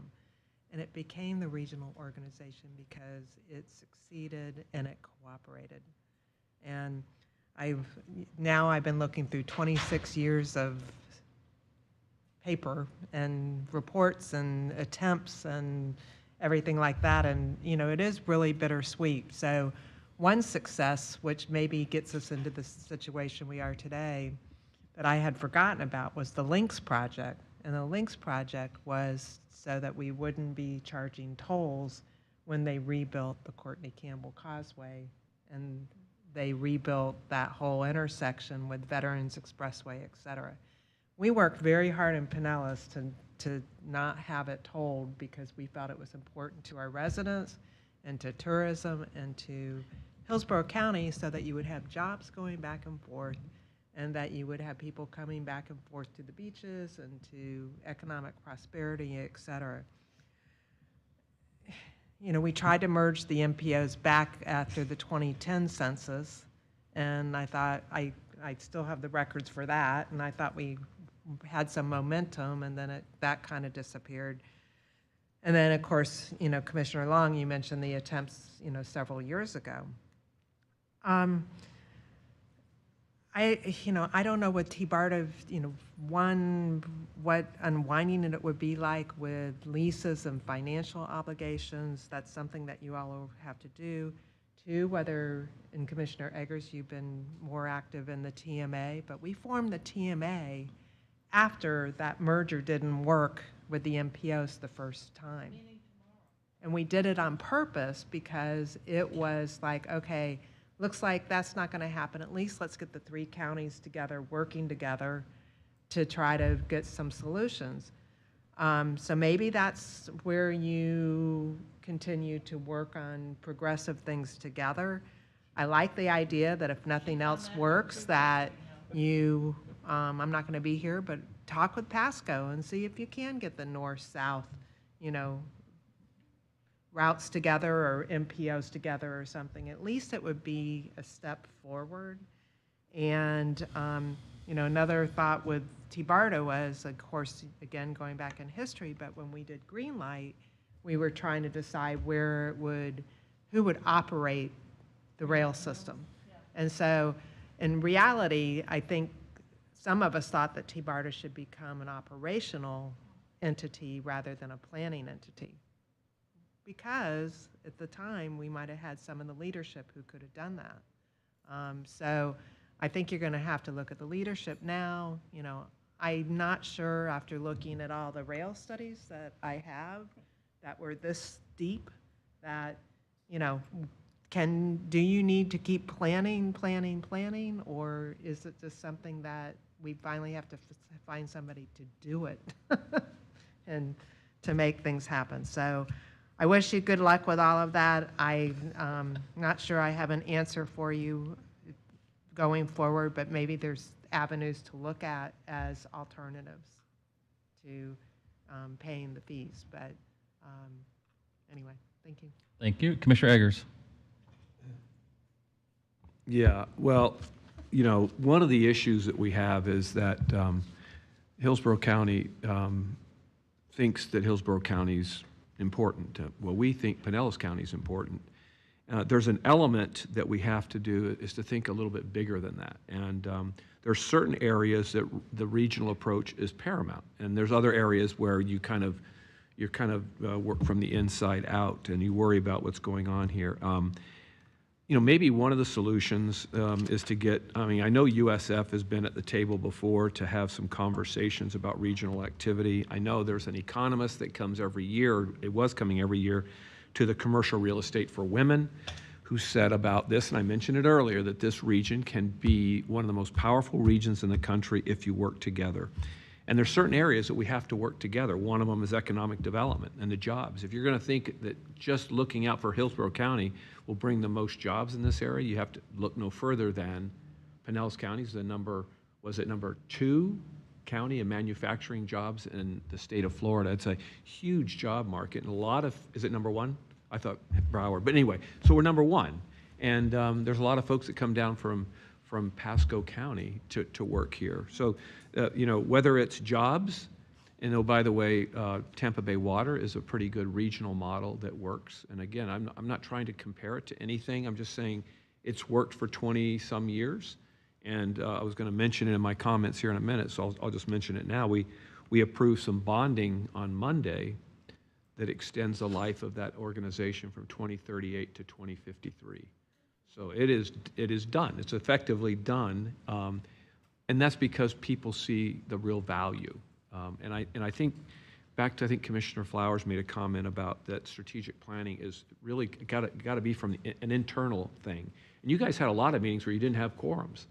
So you think about the people that are part of your group there, that are they really invested in that group? And if you can't speak strongly as one group, I don't know how anybody else is supposed to believe.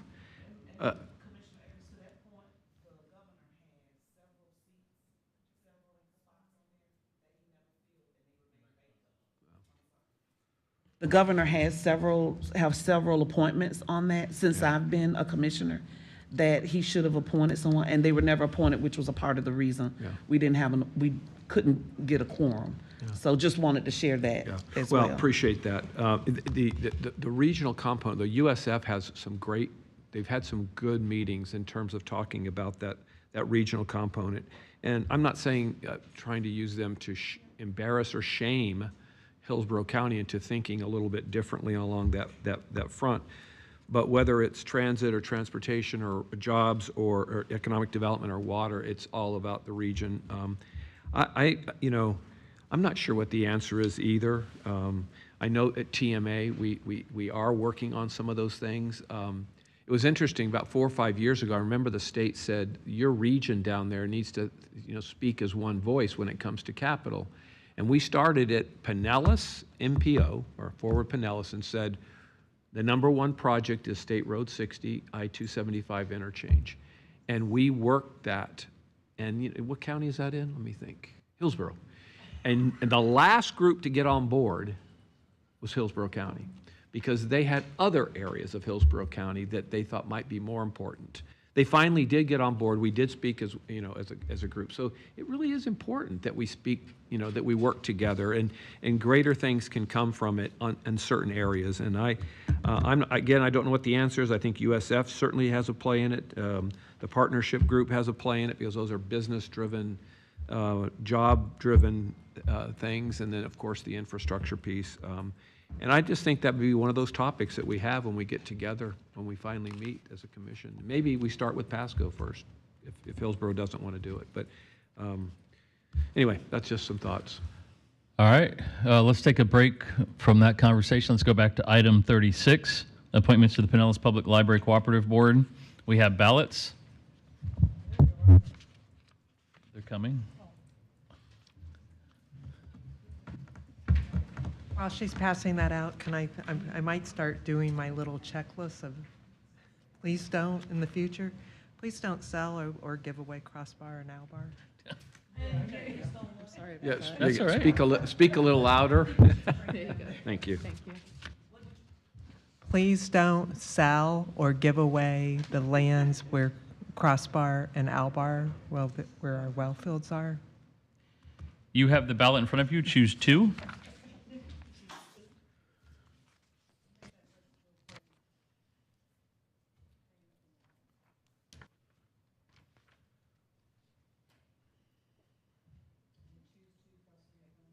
Choose 2 total.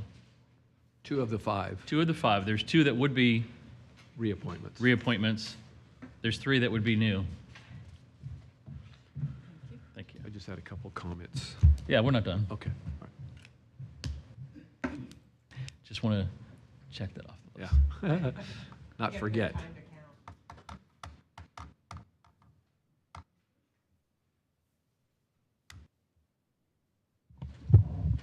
We'll give the clerk a moment to count. Back to item 38, County Commission new business, pertinent and timely committee board updates, policy considerations. Commissioner Eggers. Yeah, well, I mentioned the first one. I'm really excited about the fact that Tampa Bay Water is going to be moving forward for another, I guess almost 15 years, adding on to the life that we have now. And it really was, it was virtually a unanimous vote. But it was a good day, because we've had a lot of questions and wondering if that was going to be chipped away at. But so that was good. The other thing I wanted to say is County Road 1 in Belcher, I've been kind of complaining a little bit about the condition of the roads, not the roads, but the mowing, if you will, the condition. It was just absolutely, it's horrible. And I just wanted to take my hat off to staff who worked diligently this past week they did the County Road 1 part, and it is just immaculate. They did a great job, and I don't know if they ever get this word from us, but really you could tell the pride in their work. I mean, all You're over the welcome. I place. was out there over the You weekend. were out there mowing? Thank Yeah. you. Well, the chair needs to do miscellaneous, though. That's good. And then we had, I guess, a contractor doing Belcher because they were working their way up, and they're probably finished by now. And there's some crossroads like Sunset Point that still needed to be done. And they're all kind of pitching in because we lost our contractor there, and we're going to get another contractor, hopefully. And that's one of the things I just wanted to talk about when it comes to the budget. Right now, I think in the budget we have 14 cycles. I want to talk about that when we get to that at the 6 o'clock meeting. But I just wanted to tip my hat off to the staff. And another staff member, I met with Lieutenant Joe Birch. He's from Code Enforcement out in Safety Harbor. And we went cat food hunting. some people say maybe I get in the weeds too much. Well, I literally was in the weeds. We found a lot of work. There's a gentleman out there that has been doing it for years and thinks it's good for the cats, and obviously it creates a lot of other problems. So, but anyway, I just wanted to go out and see the challenges that he was going through, and but just again, it's somebody very proud in the job that he has, really enjoys it, and so that was the only. And then finally, I just want to thank our public defender Sarah Malo. Gave me a kind of a tour of her facilities, really talking about our employees, talking about the programs that they have.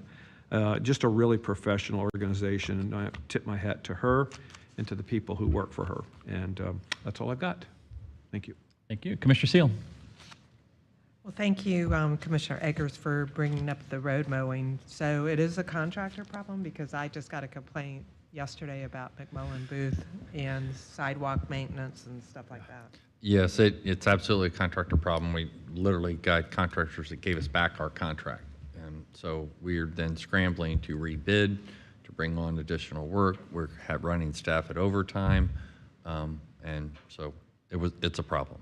So the same issues that we're talking about as staffing, other people are having those same issues. And I'll run out to McMullen Booth tonight during the break. Okay, I'll join you. I used to mow the grass. I could just see that. That'd be a sight for If you see my yard, you see my yard, you know I'm the one who takes care of it. So, Jill, do you know when And I the used new to do it in a contract's bikini. coming on board?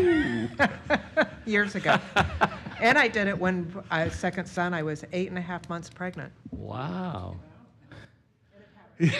Thanks for the visual. that's a lot of information. Commissioner Gerard. I just wanted to say that Juvenile Welfare Board passed their trim or their tax rate last night and budget, and we are rolling back the rate for the first time in a very long time.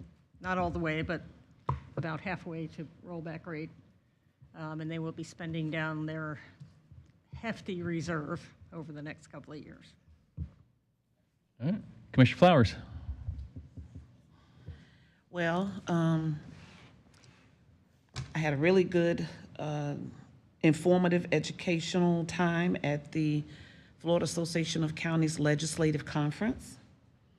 And your co-chair did very nicely for you on the Criminal Justice and Health Safety Committee. Community Affairs. Community Affairs and, yeah, and Urban Caucus, Community Affairs and Urban Caucus Committee, I'm sorry. And so all of the potentials passed on your end. Brian Lowak, oh, there he is. Brian was there, speaking on behalf of some of the things that the city of St. Petersburg supported. So we were able to get those through. But our next meeting is right here in St. Pete at the Hilton. So hopefully you'll be able to attend or stop by or what have you, but I think it'll be real informative. And the last part is Ginger Delagal had contacted me because the new president for the National Association of Counties, Denise Winfrey, was looking to establish a national committee on housing to address housing, only 30 people. And so they asked if they submitted my name, would I be okay with that? I said yes. And I found out this week that she did appoint me to the National Committee on the Housing Crisis. So I'll be meeting along with 30 other individuals only 3 times throughout the year, but we'll be doing some other Zoom stuff, but in person only 3 times throughout the year. So I look forward to representing Pinellas County and some of the things we've been able to do that have really kind of put us on the map at addressing some of these issues. And then some of the maybe things we haven't done so well that haven't allowed us to address the issues the way that we should. So that's all I have. Thank you, Commissioner. Commissioner Peters, did you have anything? I don't, thank you. Thank you. Commissioner Long, anything else? No, I was just very happy to be back as well. And We sat next to each other. Microphone. Commissioner Flowers did a lovely job representing us as well. And the best part was being able to interact with some of our colleagues from all over the state, in particular Pasco County. So that was very nice. Yep. And I'm looking forward very much to when we come to St. Pete, because that will be our legislative conference. This was our policy one. correct? Policy and infrastructure, yeah. Innovation. Yeah. Innovation. Lots of good stuff going on all over the state. Thank you very much. Only thing else I'll add is that I had the opportunity this week to meet with the folks from the 28th Street Neighborhood Association area, and I wanted to thank Chris Moore and folks from the Exchange, the Sheriff's Department. We had folks from a lot of different organizations. They have a few hotspot areas, issues that they're concerned with that we're working with them to address it. And it kind of crosses the city-county line, so we've got some jurisdictional stuff in there. But it was a good meeting, and I think we'll have some progress there. With that, let's go. That's exactly what I was going to next. Oh. I haven't adjourned the meeting. I know, but. Commissioner Long, did you have a question? I did. Are we going to come back to the point on the table about T-Barter and our fees? Let me go to the ballots, and then we'll come back. I just wanted to make sure you That didn't was when I forget. asked you if you had anything else, but we'll come back to it. Clerk, do we have a vote? Thank you, Mr. Chair. Yes, the board has selected Karen Roth with 7 votes and Lynn Femalai with 6 votes. All right. Thank you very much. Commissioner Long. Well, I was just hoping that, or asking Barry or somebody, what do we need to give you direction about what to do with our fees? Well, I didn't hear a specific motion or. Well, because I don't know. I said I would like to get a consensus of what everybody else thinks. I can just tell you personally, I would need some more information. I don't know what our dues are. I don't know what the other structure is. If everybody else is pulled out, that kind of changes my view on things. You know, it's, what is our, do you know off the top of your head what we pay a year? Do you know? A little under 200,000. Because remember, I gave that report earlier in the year where they were asking for dues to be paid based on per capita, then remember. So. Is there like consensus or is there a desire for more information, or what's everyone's thoughts? I thought we were around 100 and then maybe 150,000 this past year, so maybe getting more information. But I would say let's wait and see what kind of transpires, and maybe you could even bring it up at the TMA tomorrow to see if the TMA could take over some of the functions of what T-BARTA's doing, or just to explore what other options there would be so that we might. TMA is just voluntary, though. No, I know it is. I know. So what do you mean when you say take over? Well, also, I don't know, again, if we don't donate the money to T-BARTA, then what happens to it? Do they have operational money still? I don't know what their financial structure, and I'm also thinking back to, you know, this could be just a blip, like Commissioner Flower said. I mean, I remember I was on T-BARTA almost 20 years, so the first early years were as tough as Tampa Bay water. And then, you know, a couple of years ago, it started getting tough again. And Mr. Chair, since I chair the Finance Committee, I could tell you what our finances are. We have enough to cover us through 2023. If we do not receive the support from the municipalities, then we'll be done at the end of 2023. If we continue to receive the support from the municipalities like we have been, then there would be the availability to go out through 2024, which essentially, and they're already doing that, looking for other financial opportunities, financial supports. But if the funding is not received, then at the end of 2023, that'll be it for T-BARTA, because there wouldn't be money enough to sustain the organization past that. And when I say we, I mean if the other entities don't support financially as well. So. Commissioner Peters. So Janet, you said there's no planner there. No. Right? And the NPO currently does a lot of the planning, and traffic is included in that. Mm-hmm. So to me, it's redundant, and it should be the NPO. Just like you took the Planning Council and merged that in, I just think T-BARTA is redundant. I think the reason the state took their funding is because it's redundant, and it's all something that could be done when you're planning the regions. The transit and the transportation should be part of what you're planning, and that's what the NPO is doing. So, you know, I just don't I think it's redundant, and I supported the legislation to take their funding on it, so I don't believe that they need to stick around. Well, if I could correct one thing, Mr. Chair. Sure. The MPOs don't have the authority to cross county lines. That's All one. right, but now, how many years ago, and this before I was on the county commission, you all were looking to do a big regional MPO.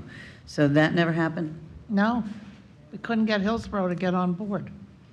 And also, just so you know, during our workshop, T-Barter can request funds from tolls, the tolls that we receive. T-Barter can, I'll send you the differences, because we asked for that. What is it that T-Barter could do that the MPOs and others cannot do? So just like the planning council, and I apologize for interrupting you. Oh, no, But just I like the know planning what you- council operates under the MPO, and, you know, and if the other counties aren't interested, and she's shaking her no, I was never on the MPO, never on T-Barta, so I really don't know. But, you know, if the other counties aren't willing to be a partner in it, it just doesn't make sense to keep it going. Again, the state felt it was redundant, so, you know, if it isn't any way to get it done through the MPO, then why would it be redundant? But the state was very clear that they felt it was redundant. So I think more information needs to come before, I certainly can't make an educated decision on this when I don't have enough information. Further discussion? Just one comment. Sure. Yeah, we do have a meeting tomorrow, and that TMA, which was an outgrowth of the three MPOs, Pasco, Pinellas, and Hillsborough, has now actually been put under the umbrella of the MPOAC. So it's actually part of that organization. It's actually called, and I always forget the name of it, there's another name for the TMA group now. It's, I don't know. The Alliance. SPTS, whatever. Yeah, it's, another acronym. And I think there is a room for that discussion. We keep, the only thing, and there seems to be a person on that board as well that we attend that always wants to bring up an issue that continues to die on the vine and wants to keep bringing it up, and we can't address other issues. So we have a meeting tomorrow, and we'll see if there's opportunities to maybe filter some of this conversation out and, you know, get some discussion going. But, you know, frankly, if you don't have Hillsborough County at the table, who has obviously our regional airport, our regional port, you know, hugely impactful in this region, as I, you know, keep saying, then I probably won't have any interest in looking at that, but certainly don't want to do anything today. And just as an aside, it's going to be really interesting because one part that Secretary Gwynn shared with us was even for the trolley or electric car that Tampa has, the reason that their ridership was so great and phenomenal is because Tampa received the funding that allowed individuals to ride that transportation at no cost for an extended period of time. He said that's going to be winding down. So now they're going to have to look at a pay structure in order to keep that service available. Well, they're already saying they don't have any, Hart doesn't have any money, and, you know, so it's gonna be interesting, because at that point, they'll, depending on what happens with the referendum, they have a transportation referendum that hasn't passed before by their community.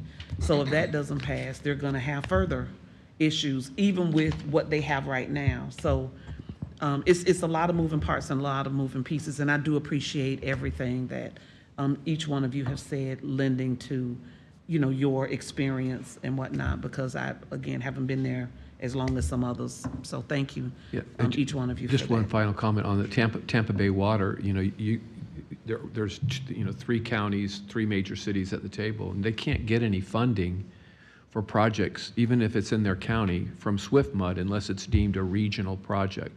And the regional project can still reside in just one county. So that's part of a regional model that's been put together. And so at the end of the day, if Hillsborough's made to believe, made to understand that that kind of funding is not going to come your way, and the FDOT has been a wonderful partner with Pinellas County. And I know they're trying to bring others kicking and screaming, but I mean, that's really where the rubber meets the road. If the money is at risk, then they might listen. So. Yeah, we've been trying to say it, yeah. Anyway. Thank you, though, for that. I appreciate it. Anything else on keep this? trying. Mr. Burton? Nope, all right. Anything else for the good of the order? Mr. Attorney? Did we announce the chapter 36? I'm sorry, I missed the 36. Yep, we had two people selected. And we do, I'm sorry, we do have a guest from Career Source back there in the back. He's head of HR. So I guess he was here for another item, but usually we have his boss here, but he's here. Very good, thank you for being here. All right, we are in recess until 6 p.m.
our 6 p.m. public hearings. We'll open with item 39 under the Educational Facilities Authority. Madam Clerk. Thank you, Mr. Chair. Agenda item number 39 is a proposal to adopt a Tax Equity Fiscal Responsibility Act resolution for issuance by the Pinellas County Educational Facilities Authority of its revenue bonds in an aggregate principal amount not to exceed $10 million on behalf of Learning Independence for Tomorrow Incorporated, doing business as Lift Academy. The public hearing was properly advertised and an affidavit of publication has been received for filing. No correspondence has been received. The matter is properly before the authority to be heard. Thank you. I have no cards from the public. Do you wish to see a presentation? We'll close the public hearing. What's the wishes of the board? Move approval. Motion by Commissioner Egger, second by Commissioner Long. All in favor say aye. Aye. Any opposed? Show it passes unanimously. Thank you very much. Item number 40. Agenda item number 40 is a proposed petition of Pinellas County to vacate a portion of a 30-foot wide platted right-of-way lying in sections 08, Township 27 South, Range 16 East in Tarpon Springs. The public hearing was properly advertised and an affidavit of publication has been received for filing. No correspondence has been received. The matter is properly before the board to be heard. Thank you. Again, I have no cards from the public. Anyone wish to see a presentation? We'll close the public hearing. Wishes of the board. Motion by Commissioner Gerard, second by Commissioner Long. All in favor say aye. Aye. Any opposed? Show it passes unanimously. And I think that concludes our business for the evening, right? Item 41. Item 41 is resolution to adopt our final millages and budgets for fiscal year 2023. And this is the second and final public hearing. All right, we'll go to our script. Good evening. This is the public hearing for the adoption of the fiscal year 23 final millages and final budgets. Has any correspondence been received regarding the final millages and final budgets to be heard tonight? No correspondence has been received by the clerk. The Office of Management and Budget has received 53 phone calls. Good evening. Tonight's public hearing is the second and final public hearing for the consideration and adoption of the FY23 final millages and final budgets. Before we get started, I'll walk through the sequence of events for tonight. We will accept public comment in the following property tax levies and budgets by the following taxing authority classification: the BCC countywide levy for the Pinellas County General Fund and the county levy supporting the Health Department Fund. The levies for dependent special districts and municipal service taxing units that going forward will be referenced as MSTUs. Dependent special districts, including the Emergency Medical Services Authority and Pinellas Planning Council, and MSTUs, including the Unincorporated Area MSTU, Public Library Services District, Palm Harbor Community Services District, Feather Sound Community Services District, East Lake Library Services District, East Lake Recreation Services District, and the Special Fire Protection Districts. If you are here to speak regarding the final millages and final budgets, you should have filled out a blue card if you have not filled one out yet. If you have not filled out a card yet and wish to speak, please see the staff seated by the entry door and they will assist you. For all the pre-registered online participants, you will be instructed at the top proper time to raise your hand in the virtual meeting. After hearing all public comment, I will ask the board if they recommend any further changes to the final millages and final budgets. If so, I will ask the board for a motion and a vote to adopt any changes. Finally, we will adopt the resolutions setting the final FY23 millage rates and budgets. These resolutions will be adopted in accordance with Florida statutes. The final millages will be adopted first, and then the final budget for each of the taxing authorities. Before we begin this public hearing, if anyone has specific questions or concerns regarding the assessed value of their property, exemptions or classification related to your property, or information on the trim notices, tonight we have with us Kevin McKeon, the Deputy of Assessment Administration from the Pinellas County Property Appraiser's Office. If anyone would like to speak with him, please follow him at this time, and he will answer your questions. For those attending virtually, please contact the Pinellas County Property Appraiser's Office at 727-464-3207, Monday through Friday, 8 to 5, or email mike@pcpao.org. Florida statutes also provide that a taxing authority may adopt the tax levies and budgets of all its dependent special tax districts and MSTUs by a single unanimous vote. However, a member of the general public requests a tax levy or a budget of a dependent special tax district or MSTU be separately discussed and separately adopted, we will then discuss and adopt that district's tax levy and budget separately. At this time, does any member of the general public attending the meeting in person request separate discussion or separate adoption of a tax levy or budget of any dependent special district or MSTU?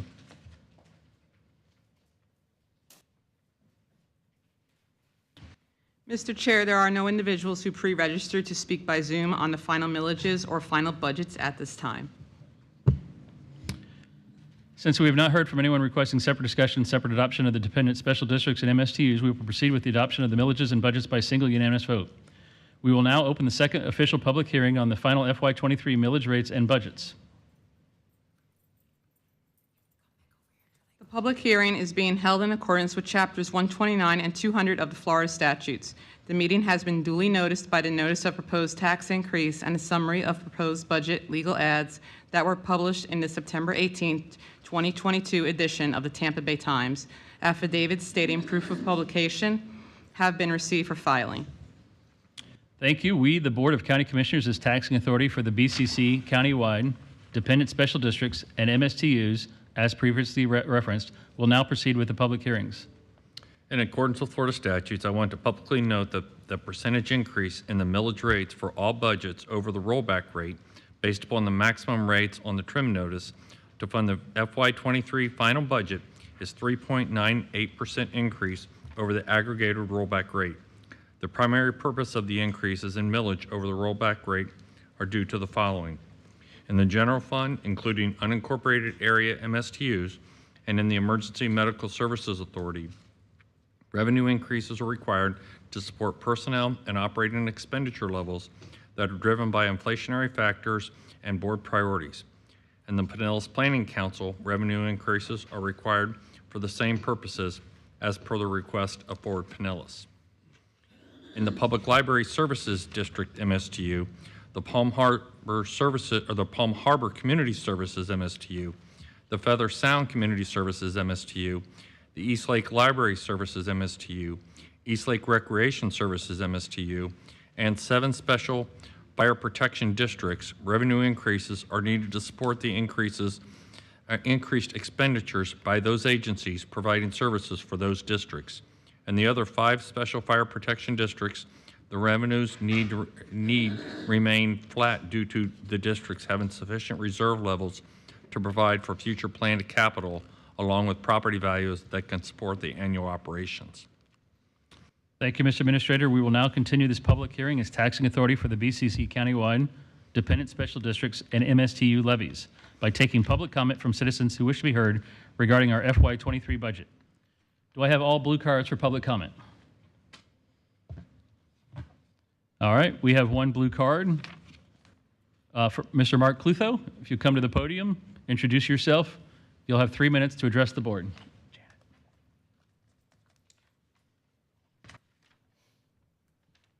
Mark Clutho, Largo. This is not a podium, this is a lectern. This is the tax levy portion of the budget. Am I correct? It is the final millages and final budgets. The millage hearing, not the budget hearing. You're supposed to have 2 hearings. That's what the law says.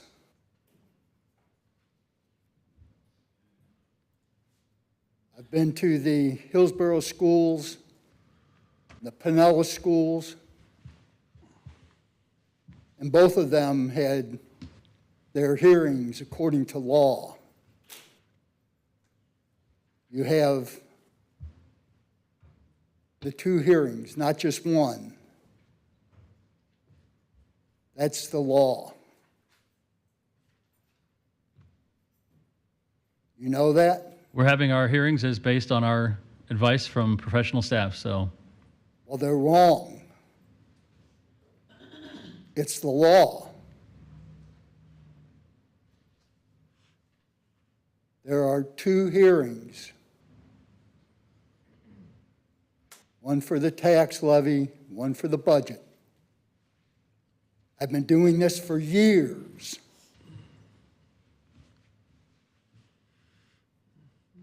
You don't know this is a lectern. You call it a podium.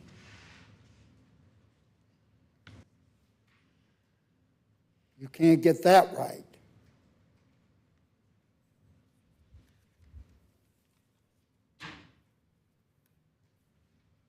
The world is heading in the wrong direction on climate change. And you're going to take the taxpayers' money. And it's going to go right? I don't think so. A hotter future is now inevitable. Go look at that building next door with that West glass. This is a template for what the building should be.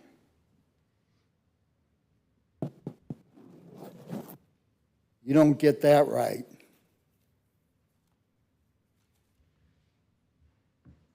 Climate change at the Earth's poles threatens the planet. Now, I'm going to file a big complaint. You're going to suffer. You won't follow the law. You are fools. Your time is up. When will you get it right?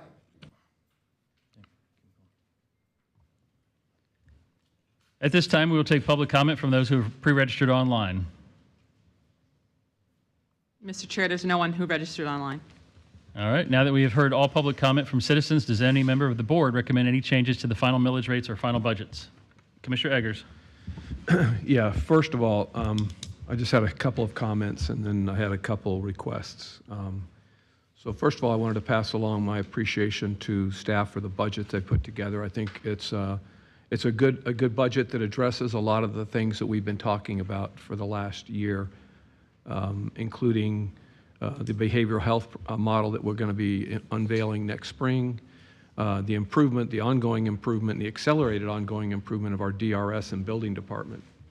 Appreciate the efforts by Human Services to develop that CAM model. Appreciate the efforts to make sure that our sheriff is getting what he needs to ensure our safety. I appreciate the efforts of our Public Works group and the work that they've done around the county and their can-do attitude, hopefully to continue relating to stormwater management and design.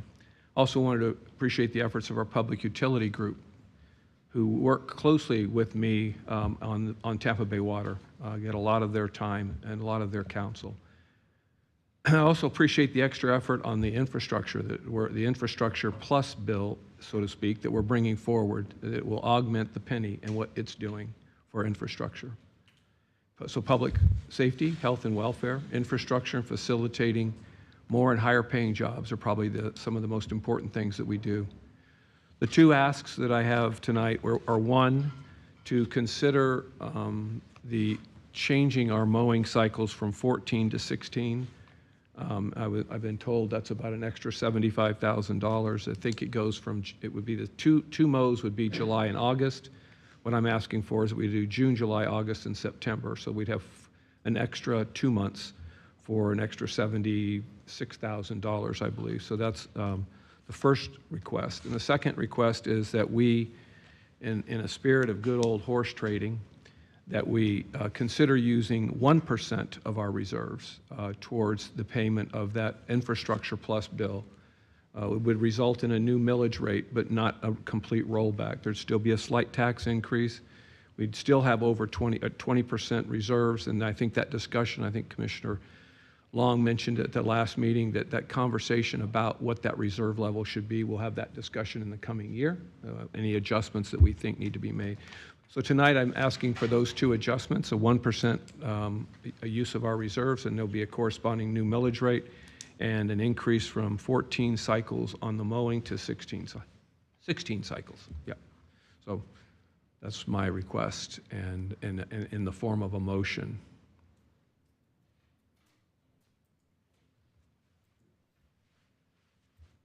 Hearing no second, we'll move on. Commissioner Long? Yes, Mr. Chair, and I guess maybe in hindsight, I probably should have seconded Commissioner Eggers' request. And let me just be very clear about what I mean. I agree with everything he said. I am very positive about changing our mowing cycle. And the reason I say that is because we are the premier destination location around the world for our tourism industry. And it certainly isn't lost on me how out of control our islands are as you drive throughout the county. And anything we can do to improve that a little bit, I think would be beneficial for all of our citizens, because it does get to be a bit unsightly. And I recognize how difficult that is and how labor intensive it is. But given the amount of money that Commissioner Eggers spoke about, I do think it's worthwhile. Secondly, I am not totally opposed to the idea of taking 1%. I don't really know what that amount of money would be out of reserve to accommodate Commissioner Eggers' second point. But I think anything that we can do that enhances our community and our citizens and our employees is very well worthwhile. And I'm not saying that we have to do it now, tonight, for this particular budget, but I would like it to be a real priority for us when we do our strategic planning for next year. And lastly, I really take exception to the comments made by our commenter here in our public hearing tonight.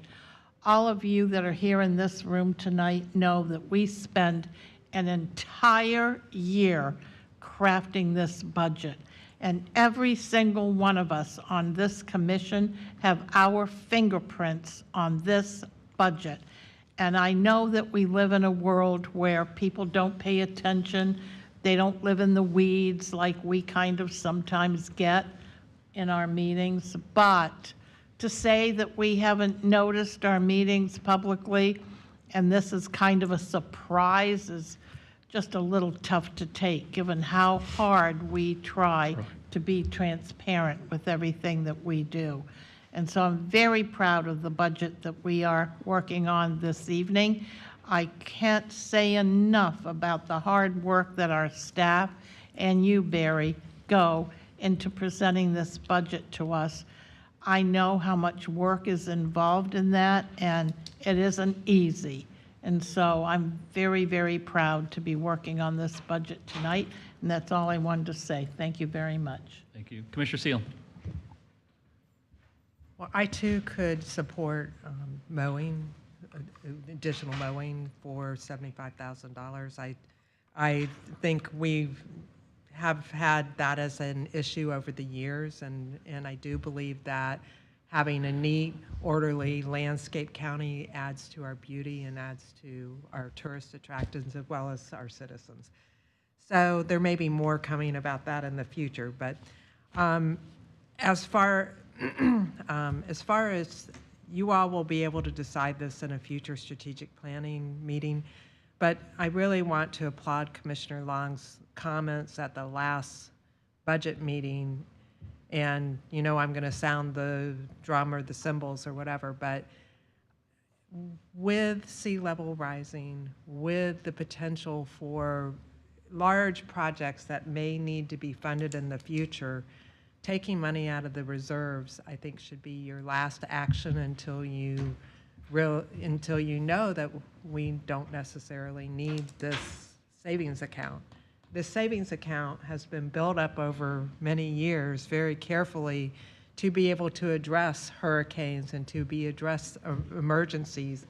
And, you know, we've seen what fires and floods and all kinds of national and local disasters have happened this year, and you don't know if you will get reimbursement from the state or the federal government. If it starts happening all over the United States, it might be up to the localities. You also don't know where beach renourishment is going in the future. There may be so many unknowns that I just urge you to please keep where we are today and keep that all in mind. So I also wanted to thank Chris, sent out a very nice summation of all of the changes. Very nicely done. We haven't had something like this in the past. It almost is like a two-page go-to to see some of the changes that we've made. Also, in the last 2 years, I mean, the budget process has been so insightful, so informative, and we really have a good glimpse of what we are providing to our citizens. And so I really wanted to do a big shout out to all of the staff, because I know you all have your hands in trying to make sure that this is prudent, that it is smart, and that we are serving our citizens. And you all do that so well every day. So I'd be happy to second a motion for landscaping, if additional landscaping, if Commissioner Eggers would like to phrase that, and we could go from there. So anyway, my last budget, thank you for being such a powerful budget and so well done. And this is the second hour of millage and budget hearings. The first one was on September the 8th, and the other one is tonight. So we are following the state laws. Thank you, Commissioner. Mr. Burton, did you have a comment? Yeah, just on the mowing cycle. So that is about $75,000, whatever, 75, 80, because we're going to contract it out. But it's going to be paid for out of the Transportation Trust. So it doesn't really need to be a budget amendment. We can just accomplish that through a contract change. If that's the direction of the board, be happy to incorporate that and bring that back to you as part of a contract amendment. Commissioner Eggers, did you have something else? No. Okay. I mean, I've brought my combined motion, which obviously didn't get a second. Okay. All right. Very good. Moving along.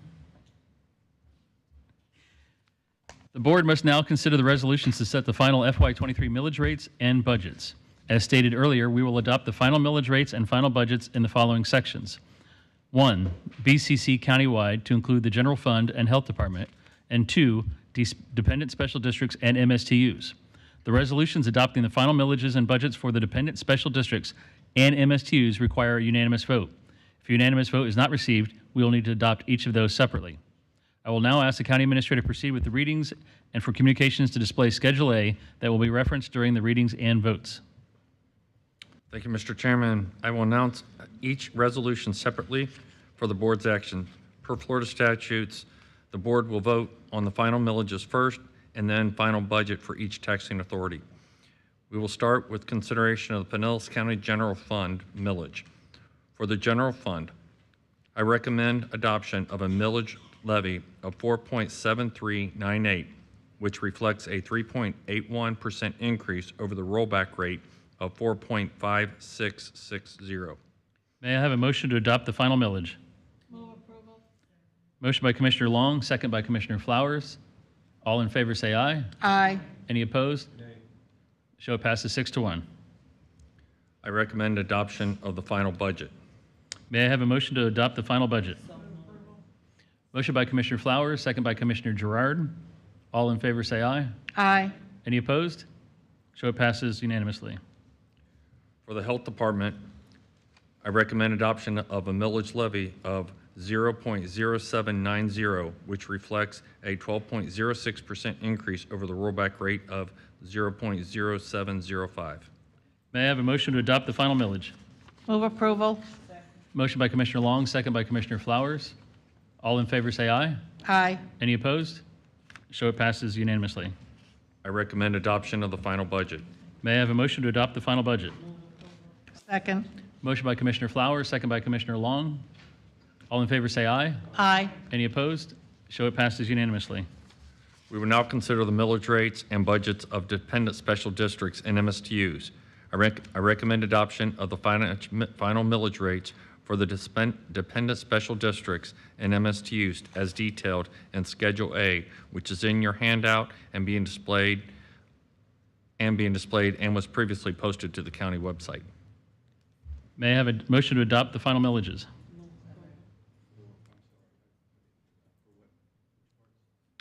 These are the dependent special districts.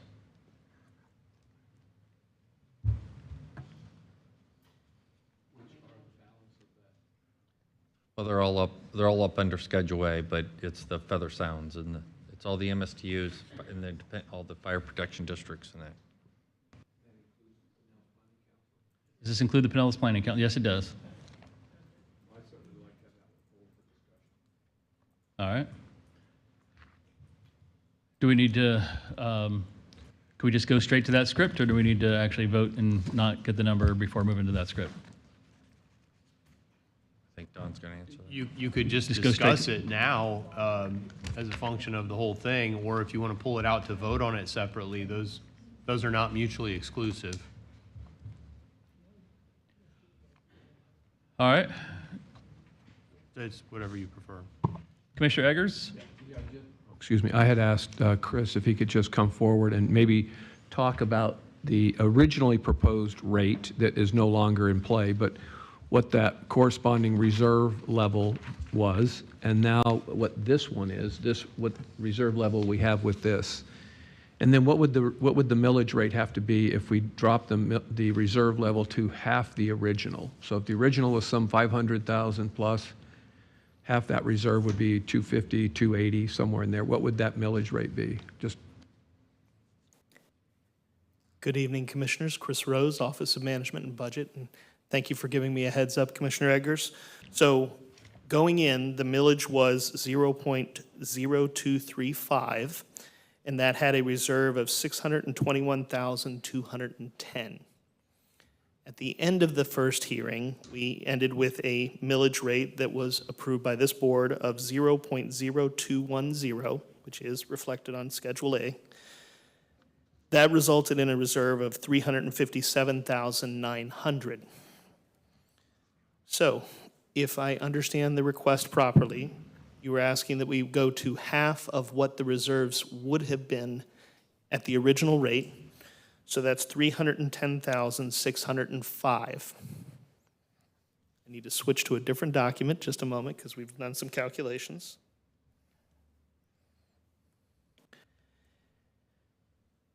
So at that point, knowing that millages are a little in between 4 digits each time, we could go down to a 0.0206 mills, and that would generate the half of the original reserves that you would. Thank you for that.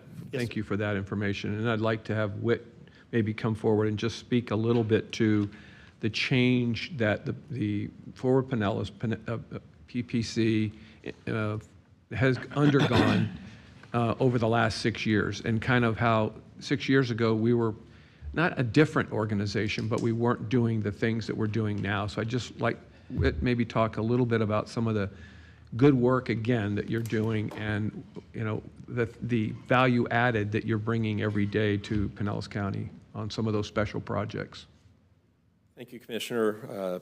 Thank you, Chair and fellow commissioners. I appreciate the opportunity to be here tonight. I think, as I indicated 2 weeks ago, we're a little bit of the victims of our own success. We have changed our agency's approach substantially since 2016.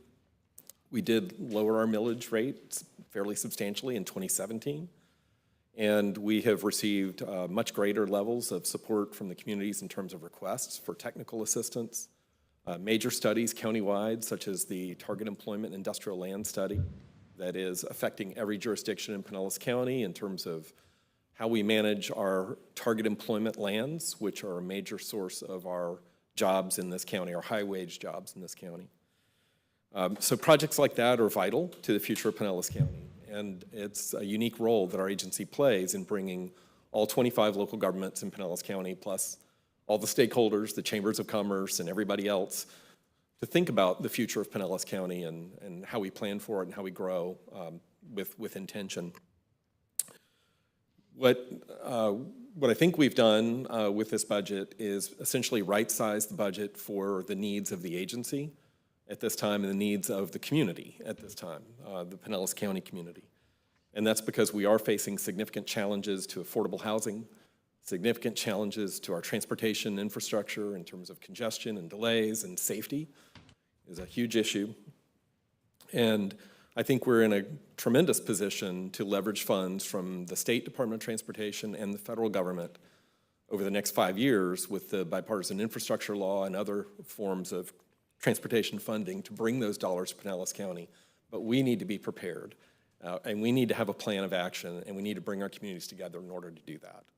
So that's, I think, where our agency is today in position, and this budget would essentially get us to a level where we can sustain the resources over time, and I promise you I won't be back next year. So really, it's changed quite a bit in the last 6 years, what we do, what MPO does for this county. And so I just wanted to focus on that. And then if you could just tell me the importance of having some of these reserves for you to use, what that purpose is. What do you, I mean, other than the normal, what are you using those? Right, we have a built-in contingency to our budget. That's a separate line item. This reserve fund is essentially a working fund, a working capital fund that allows us to match grants. It allows us to put money on the table that attracts money from our local governments to do things jointly. It functions in a way to essentially allow us to be nimble and responsive because we don't have a deep bench of reserves. So having some carryover unassigned fund balance is a part of how we function as an agency, as a unique sort of strike force on planning issues that face the community. Thank you. So I would just, you know, that's all the question. I didn't know if anybody else had any questions for you, but thank you, Whit. Appreciate that. Yeah, so I think, you know, in the spirit of keeping that, you know, keeping some levels of reserves in there, I think it's really important for the work that they're doing. I did talk to Whit extensively about, you know, perhaps the financial model being just a little bit different going forward as it relates to our member governments, but that's a conversation for another day by the board. So the millage rate of 0.0206 generates half the reserves that we were originally, I think, what you were originally seeking, and so that would be my motion to have that millage rate on the table for consideration.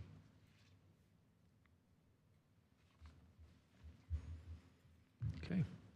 So there's a motion on the floor to adjust the final millage rate from 0.0210 to 0.0206. Is that correct? Correct.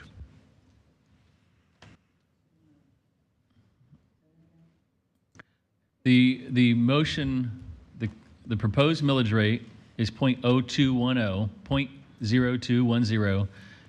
Commissioner Eggers has a motion to change that to 0.0206. Which allows for half the reserves to remain. So, is there a second? Mr. Chair, Commissioner Long. for discussion, you know, I serve on Forward Pinellas. We've worked really hard on that board to create our agenda, keeping everything else in mind as we move forward, and the tremendous work that Whit is being asked to do, not only on behalf of Pinellas County, but for our entire region.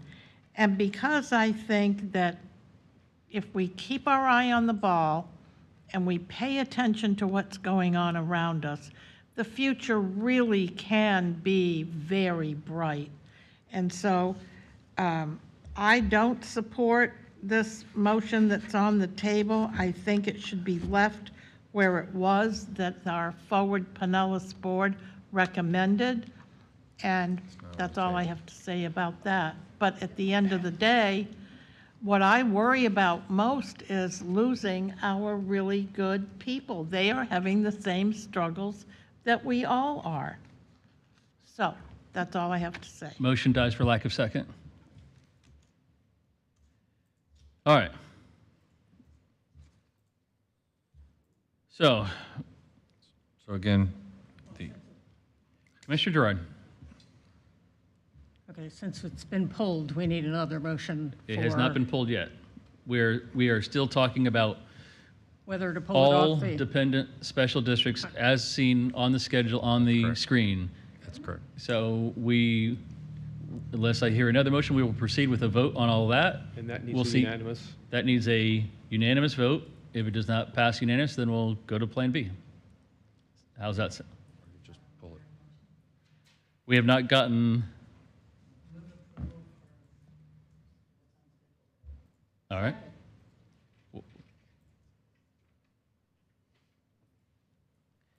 May I have a motion to adopt the final millages? Motion by Commissioner Peters, second by Commissioner Long.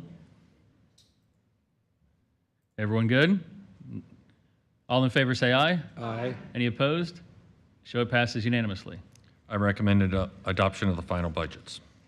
May I have a motion to adopt the final budgets?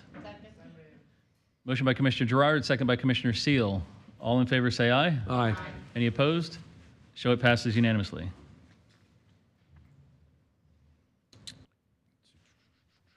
Got it all. So I recommend the board adopt the resolution adopting the final FY23 county budget as filed and available for review by board records. May I have a motion to adopt the final FY23 county budget? We have a motion by Commissioner Long, second by Commissioner Gerard. All in favor say aye. Aye. Any opposed? Nay. Show it passes 6-1. With that, unless the board members have any other further comments, this final public hearing for the FY23 budget is closed.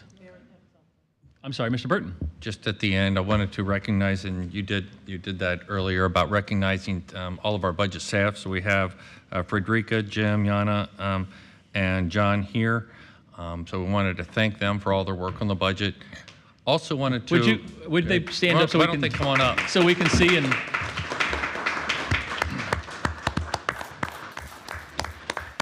And they've all had to pull double, triple duty this year to pull this together. We've had a lot of changes, but I also wanted to take the opportunity to announce Frederica, if you would stand up, is the new Deputy Budget Director. She's replacing Cynthia. And because they do a good job of succession planning, Jim Abernathy is moving up to Budget Manager. So, thank you guys. That's all I had. Anything else for the good of the order? Hearing is closed. We are adjourned.